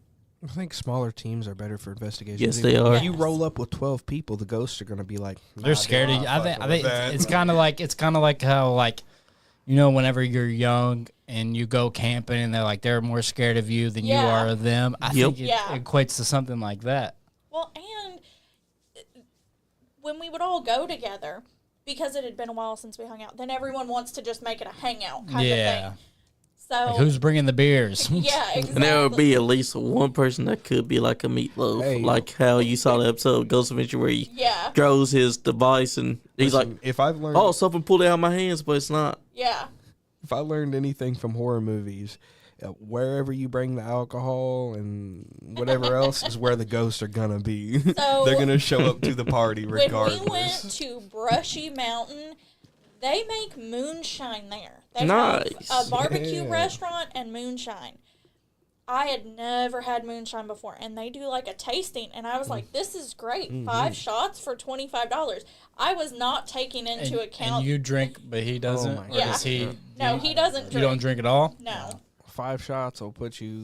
Oh, I was on the ground. I have pictures. You went My to ass 4-wheel was- drive. You was My, crawling on the oh, I wasn't even crawling. I was Biggest just laying mistake. there. I was just laying there. I was like, "Why am I so hot? The world is moving." And they were like, "Heifer, you got to get up. We got to investigate." I was like, "I can't move right now. Y'all got to leave Now, me." do you think that if you would have drank a little less, do you think that it would have equated with your ability to tap into something? Because at least to me, I think substances do have something to do with it. Even when it comes Yeah. back to like old native roots, like they're always The old peace pipe. they're always smoking They make a tobacco peace to pipe. fucking they give tobacco as a tobacco and whiskey as Yeah. They as say a they gift to the spirits. They say they used to smoke the peace pipe as a way to have peace with the spirits, because otherwise the spirits would be fucking with them all night long. You wouldn't be able to So- sleep because the Wendigo would be like, Yeah. "Hey, buddy." We don't say the W word on this I do because I podcast. don't give a fuck about them, dude. So- You can't spook me. Coming Your back to the little tobacco thing, I actually did an investigation at the Bell Witch Cave last year. Where's that? Adams, Tennessee. And they Nothing good actually happened in Tennessee. they actually do an offering before you get started of tobacco and stuff. They make you do an offering beforehand. The So- Bell Spirits will be chilling. They're like, all right. you're Yeah. cool." Yeah, I definitely believe that the substances of the earth definitely have a way to contact them. Like, I definitely think that, like, Yes. tobacco, alcohol, recreational drugs, like, these things definitely will get you akin to more Yeah. of where they're at than where you're at. Yeah. But that's just how it goes, especially with the Bell Witch. Yeah. I've What heard is and what seen is that. the story behind that? So it was a family in Adams, Tennessee, and it started with, which is like the 1800s, but it started with their kid coming in, and he was like, "Hey, I saw this weird dog rabbit thing outside. Also, here are these bones that I found." Dog, rabbit thing. Yeah. As And, they do. And they were Like, is that what we're "Go having for put-" dinner tonight? We Yeah, cooking they were that? like, "Go put this back." It's a good dinner. And then supposedly this witch, like, just tormented the dad. And they say that is the reason that he died, is that she killed him. Yep. Or he killed himself. Yeah. All activity. Really? And This When- was in Tennessee? yes, that is the only place I've ever gone, going back to the cryptids. When we went because they have the cave, but then on the actual ground it's a Native American burial mound, and they're all buried in the fetal position. But they also have, it's called the Haunted Dell. Yeah. And they have artifacts from the farm and stuff in there. Well, we were in there, and we were investigating, and then from out in the woods, now mind you, this is in the middle of nowhere, you just hear this loud whoop. And I was like, I've never heard anything like that. I was like, I was not prepared for Sasquatch tonight. I was ready for ghosts. Y'all believe in Bigfoot? Oh, You should have hit him with one 100%. back. He went whoop whoop. Yeah. I was Yes, like, right. oh my gosh. I was so excited. But, yeah, we definitely Bigfoot. And because where we live close to Mammoth Cave. A couple years ago, there was some guy, and apparently he had been drinking and swore he saw Bigfoot and started firing off shots in the national park. So, yeah. That's right. We live in a crazy spot. I wonder if the ghost theory is the same as, like, you know, like when they say if a tree falls in the woods, did it even fall if you weren't there? Yeah. I wonder if it's like, Does it make a sound? do you think spirits do stuff whenever we're not around? I do. Just because we've had it happen at our house. Like, I've had stuff happen before we would go somewhere, so then I'm like, well, I'm going to set up my stuff while we're gone, and I'm going to set up this camera. Mm-hmm. And sure enough, stuff will start happening while we're gone. Maybe it's that So- person that was crawling out the ceiling Yeah. just came down to do some stuff and he's back on the ceiling. Yeah, if my daughter told me that she saw something crawling on the spirits, she's going to have to pay rent the next week. Yeah. Especially if she keeps on coming to you and telling you that now she's learned how to open up a portal. See, Oh, yeah. she's so silly that I'd be like, hey, relax. Calm down. You are good. Now, if my son, on the other hand, came to me and said something, we got to leave. Because he don't fabricate shit. That little dude he likes a bunch of weird YouTube videos, and he likes just weird, nonsensical things. My son, if he came to me and said that there was something, I'd be like, hey, all right, I believe you. If my daughter came to me and was like, hey, there's something crawling on the ceiling, all right, whatever you say, little girl. You're just seeing things, so Yeah. we're staying. Now, my son came to me and was like, yeah, I've seen something in my room. We got to leave the house. You got to perform an exorcism on that house or maybe Yeah. burn it down. You know, speaking of like cave diving and exploring. They go cave diving. I do. Yeah. He doesn't. I do, though. What, you don't like to do it? You scared of it? What? I mean, it really doesn't. Don't want to bother get your body in there? I feel that. I don't like. I've seen the videos that y'all posted. I was like, nope, not for me. Look, I'm just I'm a bit more burly. Yeah, for It's a little sure. bit harder for me to fit in those kind of places. But she's more willing to just go for it, and so I just let her have at it. But yeah, then my work life just kind of takes over in the summer.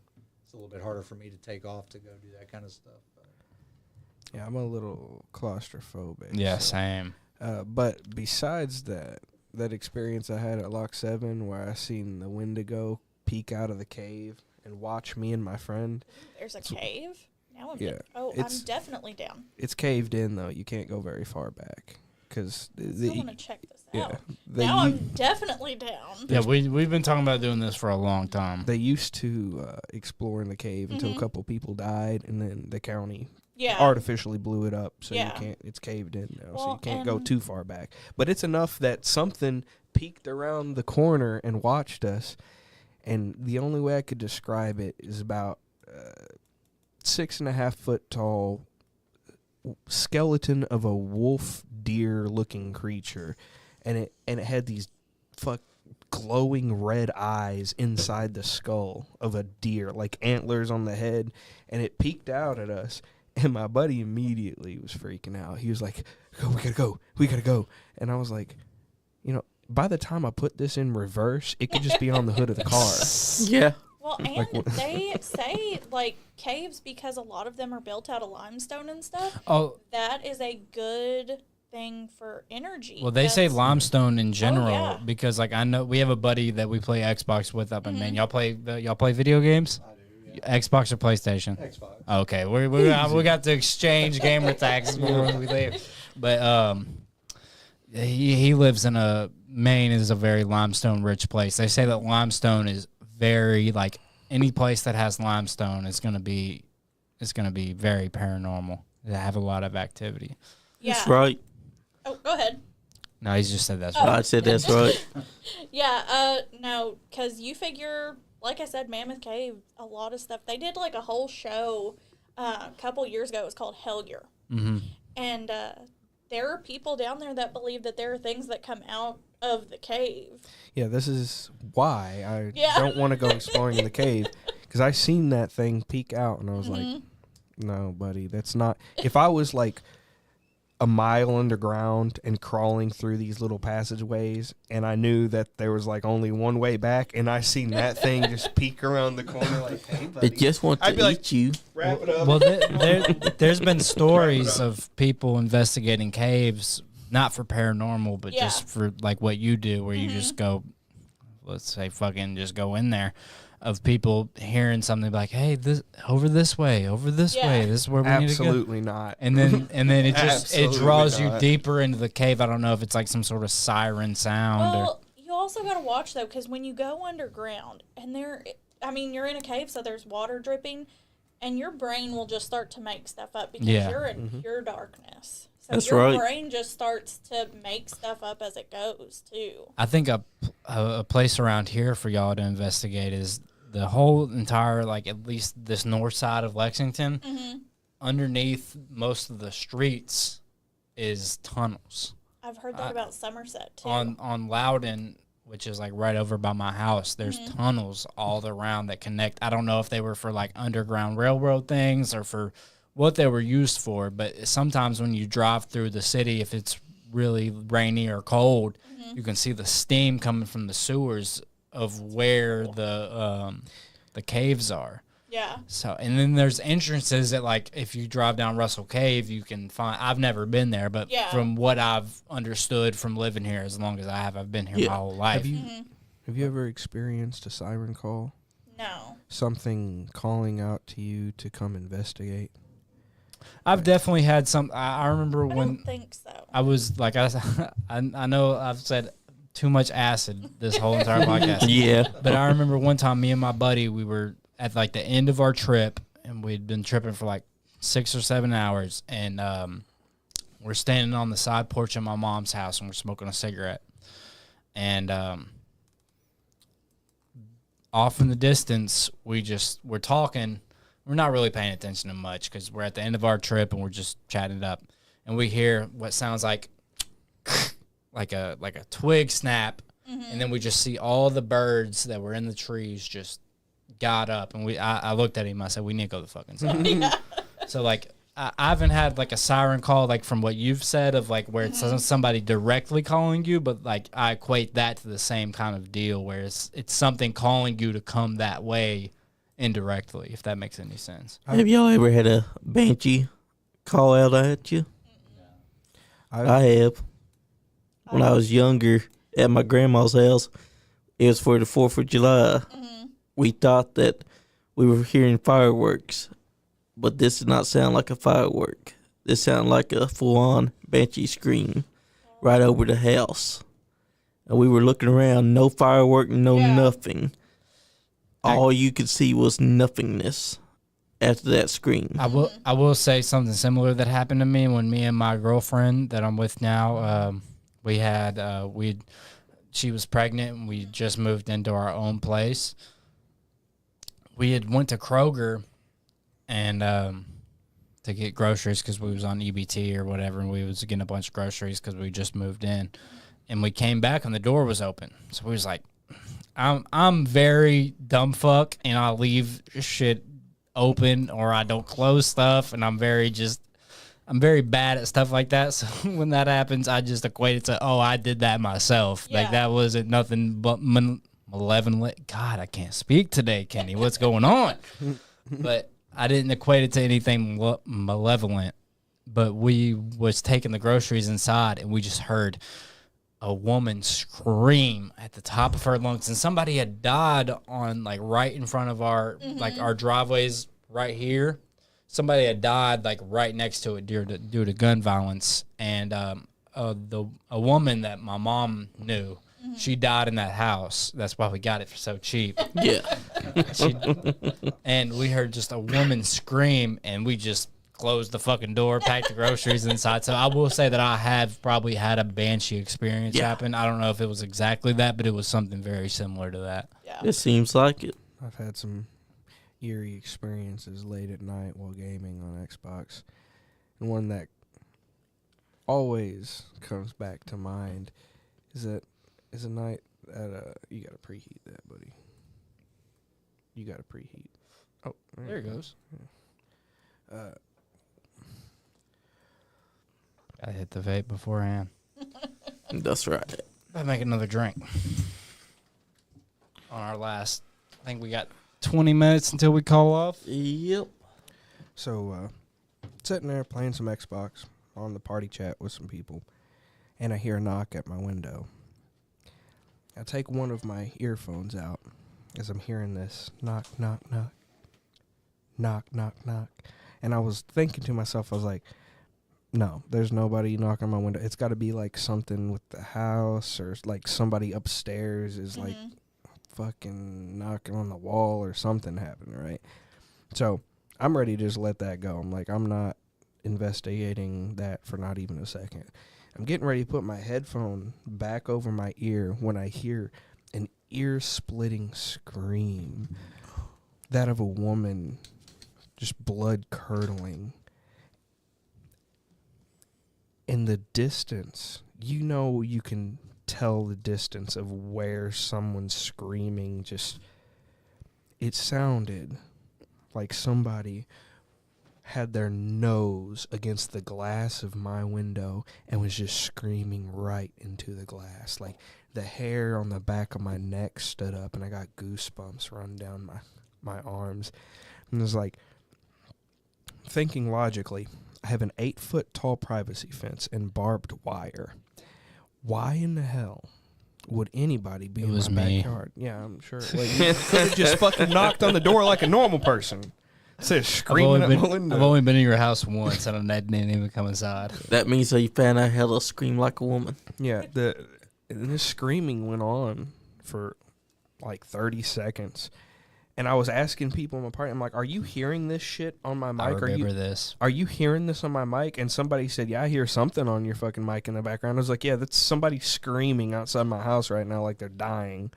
And I'm just sitting here having a conversation while the screaming is going on. And then I look over at the window, and silence just fills the room.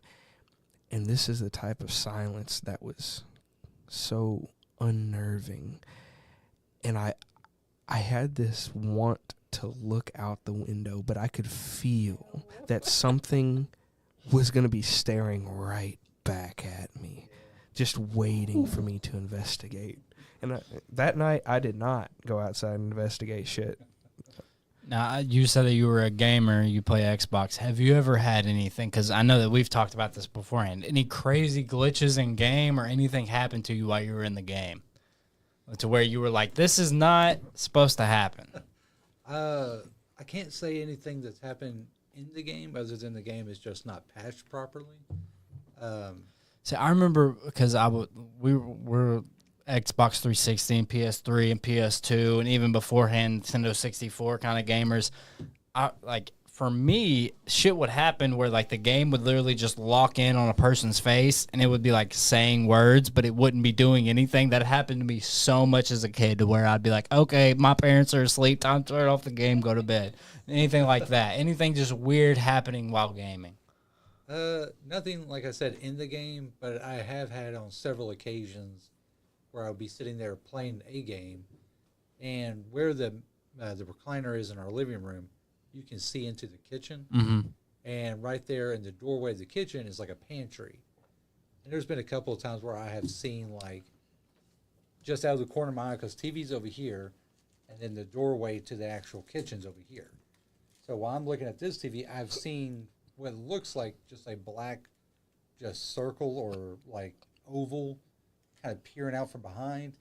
And when I look over, you see it go, boop. And I'm like, and we're back. And Yeah. go right back to it. That's Fuck just all generally that. how I approach any kind of situation in the middle of the night like that.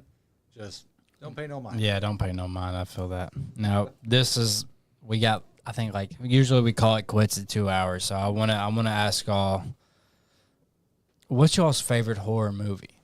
Oh, Use the restroom. He knew immediately as soon as you Alright, cool. asked. yeah. I was actually thinking about this while you guys were talking about the screaming thing. So my all-time favorite horror movie is an Australian film called Lake Mungo. I'll have to Nice. watch that. I've never. Is it? What's it on? Do you know if you can It's stream it Tubi. anywhere? Tubi. You can find Okay. it on Tubi. Tubi. Lake Mundo. Mungo. Mungo. Okay. Yeah. The best advice I can give you before watching is don't look up anything on it. Okay. No trailers. Don't look up anything on it. Just go in blind. Damn Skippy.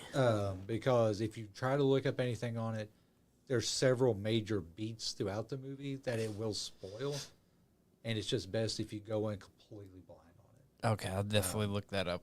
But it is a paranormal film. Like the stuff it talks about is about the paranormal, and about a lot of the stuff that we've talked about here tonight. It does kind of go over that as well in the movie, and it's just you forget that it's a movie while you're watching it, and it starts to feel like a documentary.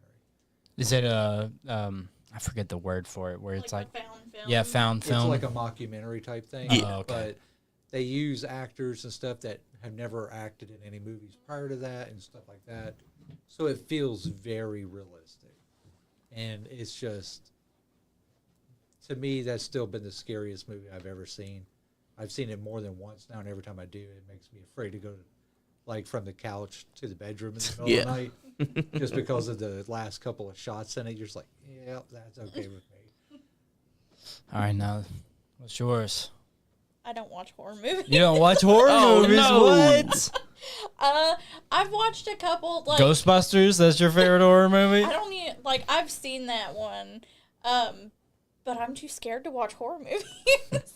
Yeah, I will- get that. I will go So is he crazy. the horror movie buff in between? yeah. That's crazy Oh, yeah. because usually it's the woman that's usually the horror movie buff. I like horror movies. They're not my favorite, but I will watch them. Usually around like October, November, December, around there. Me and my girl will cuddle up and watch some horror movies.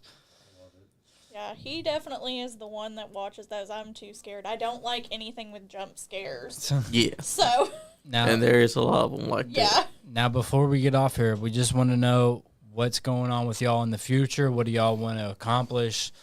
We just want to hear what y'all want to try to get into the next year, the next years after that. Like what y'all's plan for the future as the Godbey Paranormal Investigators, and where to reach y'all. Plug anything that y'all want. We just want to hear what y'all got going on, Okay. what y'all want to do. Where's this thing gonna go? So, I mean, we're just kind of hoping to keep doing what we've been doing, keep growing. I've met a lot of great people since we've started doing this. Hoping to do some more investigations, get some more answers. We've got a couple of really cool investigations coming up, like Awesome. types of places we've never been before. We've got a library. Can we get a sneak peek? We got a library that we're doing, Creepy. and I'm in talks to. I hate books. I'm in talks with a director of a World War II ship. That's awesome. Oh, that sounds cool. Is it the one that's like trapped in the swamps of Kentucky? No, it's in Evansville, Indiana.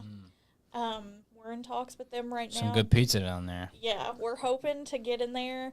It is the last operational ship of its time. Nice. So this would be really cool. But we're in talks to do that. I've got an investigation at the auction house in Owensboro with another team. Where else are we going? Oh, we're going to a courthouse in March 1st.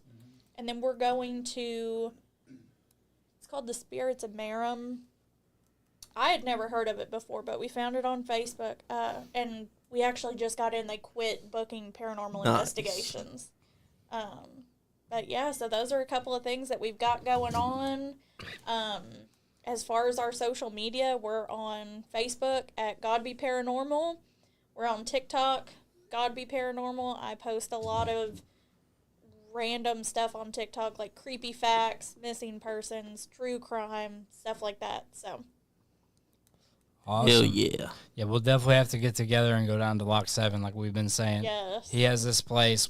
He's told me about it. But even before me and him were really good friends, he's told me about this. So we're trying to organize this. But yeah, that sounds like a good time. Yes, it does. anything You want to say anything before we head off? Just that it's been really awesome getting to come out here and do this with you guys. I mean, I've enjoyed the whole thing. And to be honest, I didn't really know what to expect walking in, but I've had a great time. That's how we always have it. Y'all know about the story of Lock 7? Why we want to go investigate there? I've never even heard of it. Down the Kentucky River, close to Wilmore, where he lives, out there in Nicholasville.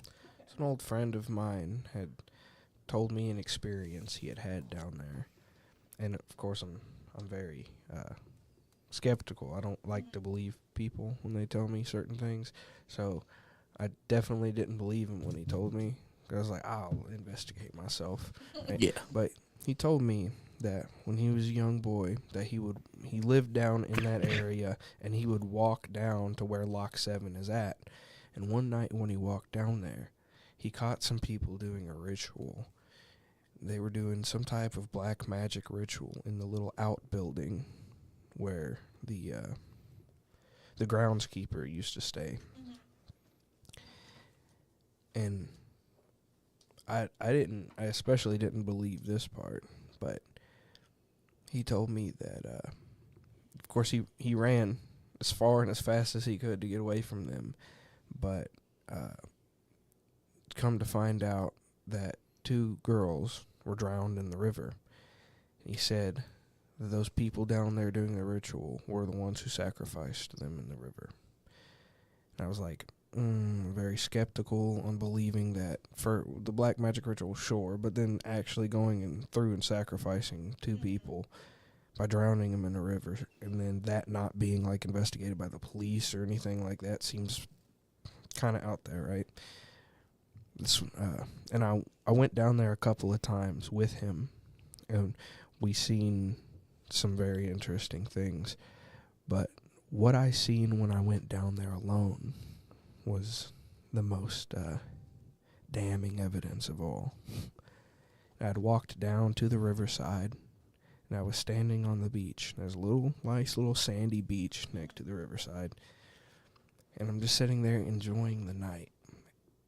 You got a rock stuck in your sock.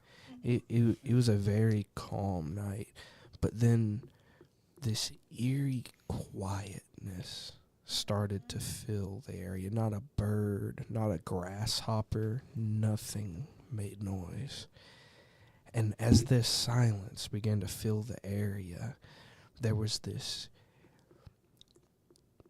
eerie darkness that just started to ebb like an ocean wave from the river, and I felt it slowly wash over me like I was being dipped in cold black water. I could feel this shiver, and like I felt water on my skin. I could feel this otherworldly presence. And as I'm standing there, I'm looking out over the water, and I see what looks like a branch or pieces of a branch come out of the water.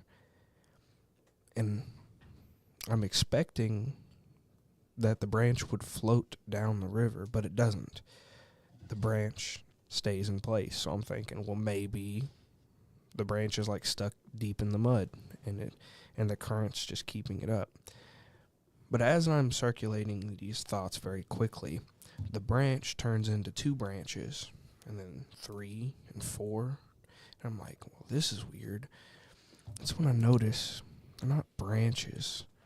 They're fingers wrapped in moss and mud and black and dirt. And then the hands become wrists, and then elbows and arms, and I see 4 arms lifting out of the water. It's when I see the top of their head and the black and green matted hair, the beginnings of the forehead, right before their face and their eyes come out of the water. I turned around and began walking away. It's when I heard the unmistakable sound of wet footsteps sloshing out of the water behind me and quickly walking up to me. I could hear him getting closer. So I started to walk quite a bit faster, pretty much speed walking at this point, but I refused to break out into a run because that would give them the edge. That would give them the fear that they want over me. Of course, I was Shaking your boots. I was very disturbed by what was the sounds and the sights that I had just seen, and I could still hear them walking behind me. But they didn't laugh or speak. Just a dead, quiet silence, and the wetness of footsteps followed me back to my car. And I was struggling with my keys, my hands shaking as I tried to get the key to go into the lock. And I missed the lock in the darkness. And the footsteps walked right up behind me. And I wasn't going to turn around, but the footsteps stopped directly behind me. I was just sitting there shaking. Got the key in the lock, opened the door, sat down, closed the door, hit the lock, put the keys in, tried to switch the ignition on, and I had an old piece of shit Nissan. It never started on the first startup. Yeah. So, nothing. But the lights from the headlights came on and illuminated the area. And I was like, yes, light, right? And when the lights faded back into the darkness, that's when I see their faces right up against my window. And one of them puts their hand right next to my face, like right up against the window, unmistakable, a hand and two faces. And in my peripheral was the most evil smile I've ever seen. Just this unmistakable grin, like they knew that I knew. Whatever it was there was two girls. I finally got my car to turn on, and when the light came on, they faded into the darkness, and I drove away. That's the moment that I finally believed my friend about the two girls being sacrificed in the water. Yeah.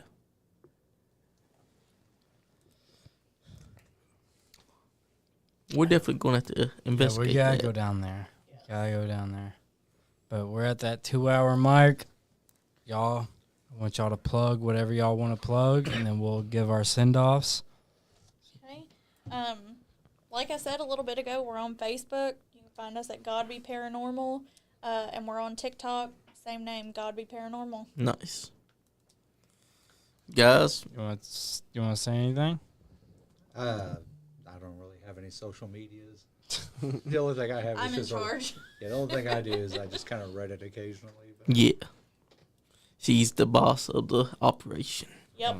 Johnny, you want to say your... This is Superfly Johnny Lee, and this has been another excellent episode of A Sip with the Supernatural. You know what you need to be on these episodes? What's Instead that? of Superfly Johnny Lee, Supernatural Johnny Lee. That's right. You're right. I need to be Supernatural John Lee for these episodes. Leon Lexington, you got anything to say? I just want to say it's definitely been a fun time. We haven't been in here in forever as the Sip with the Supernatural. It's my excuse to day drink and talk ghosts. It's my favorite thing to do. I want to do it more, especially with you two boys up in here. We lost That's right. Shout out B Money. We lost B Money. He's in Nashville, fucking going through ice storms and got his woman too. Yeah. Chose to be there with her. So, shout out. Hopefully we can get a nice investigation set Yeah, up soon. Yes. Before Some of more content. I'm putting this out there right now. Before August 6th, we will have an investigation on this podcast as the Sip with the Supernatural. Yes, we will. So I just want to say we're going to definitely do this podcast more. We're going to try to get more guests in, more people in. We need to hit up Joff from the New Orleans, the ghost tour that I took. Catch up with him again. Yeah, it's definitely been a good time with you guys. I appreciate y'all coming down from. Thanks for having Where'd y'all us. come down from? We came from Bonneville, Kentucky. Nice. Thank y'all for coming down here to chat with stupid little old us. Hey, it's been a good time. It's definitely been a good time. Shout out Leon Lexington. I'm out. Kenny, say your words. It's Kenny the Black Cat. I'm out. Guys, it's been Supernatural, and this is how we do it. Even I am fun. You ain't getting none. You damn Skippy. They go out there and try to catch some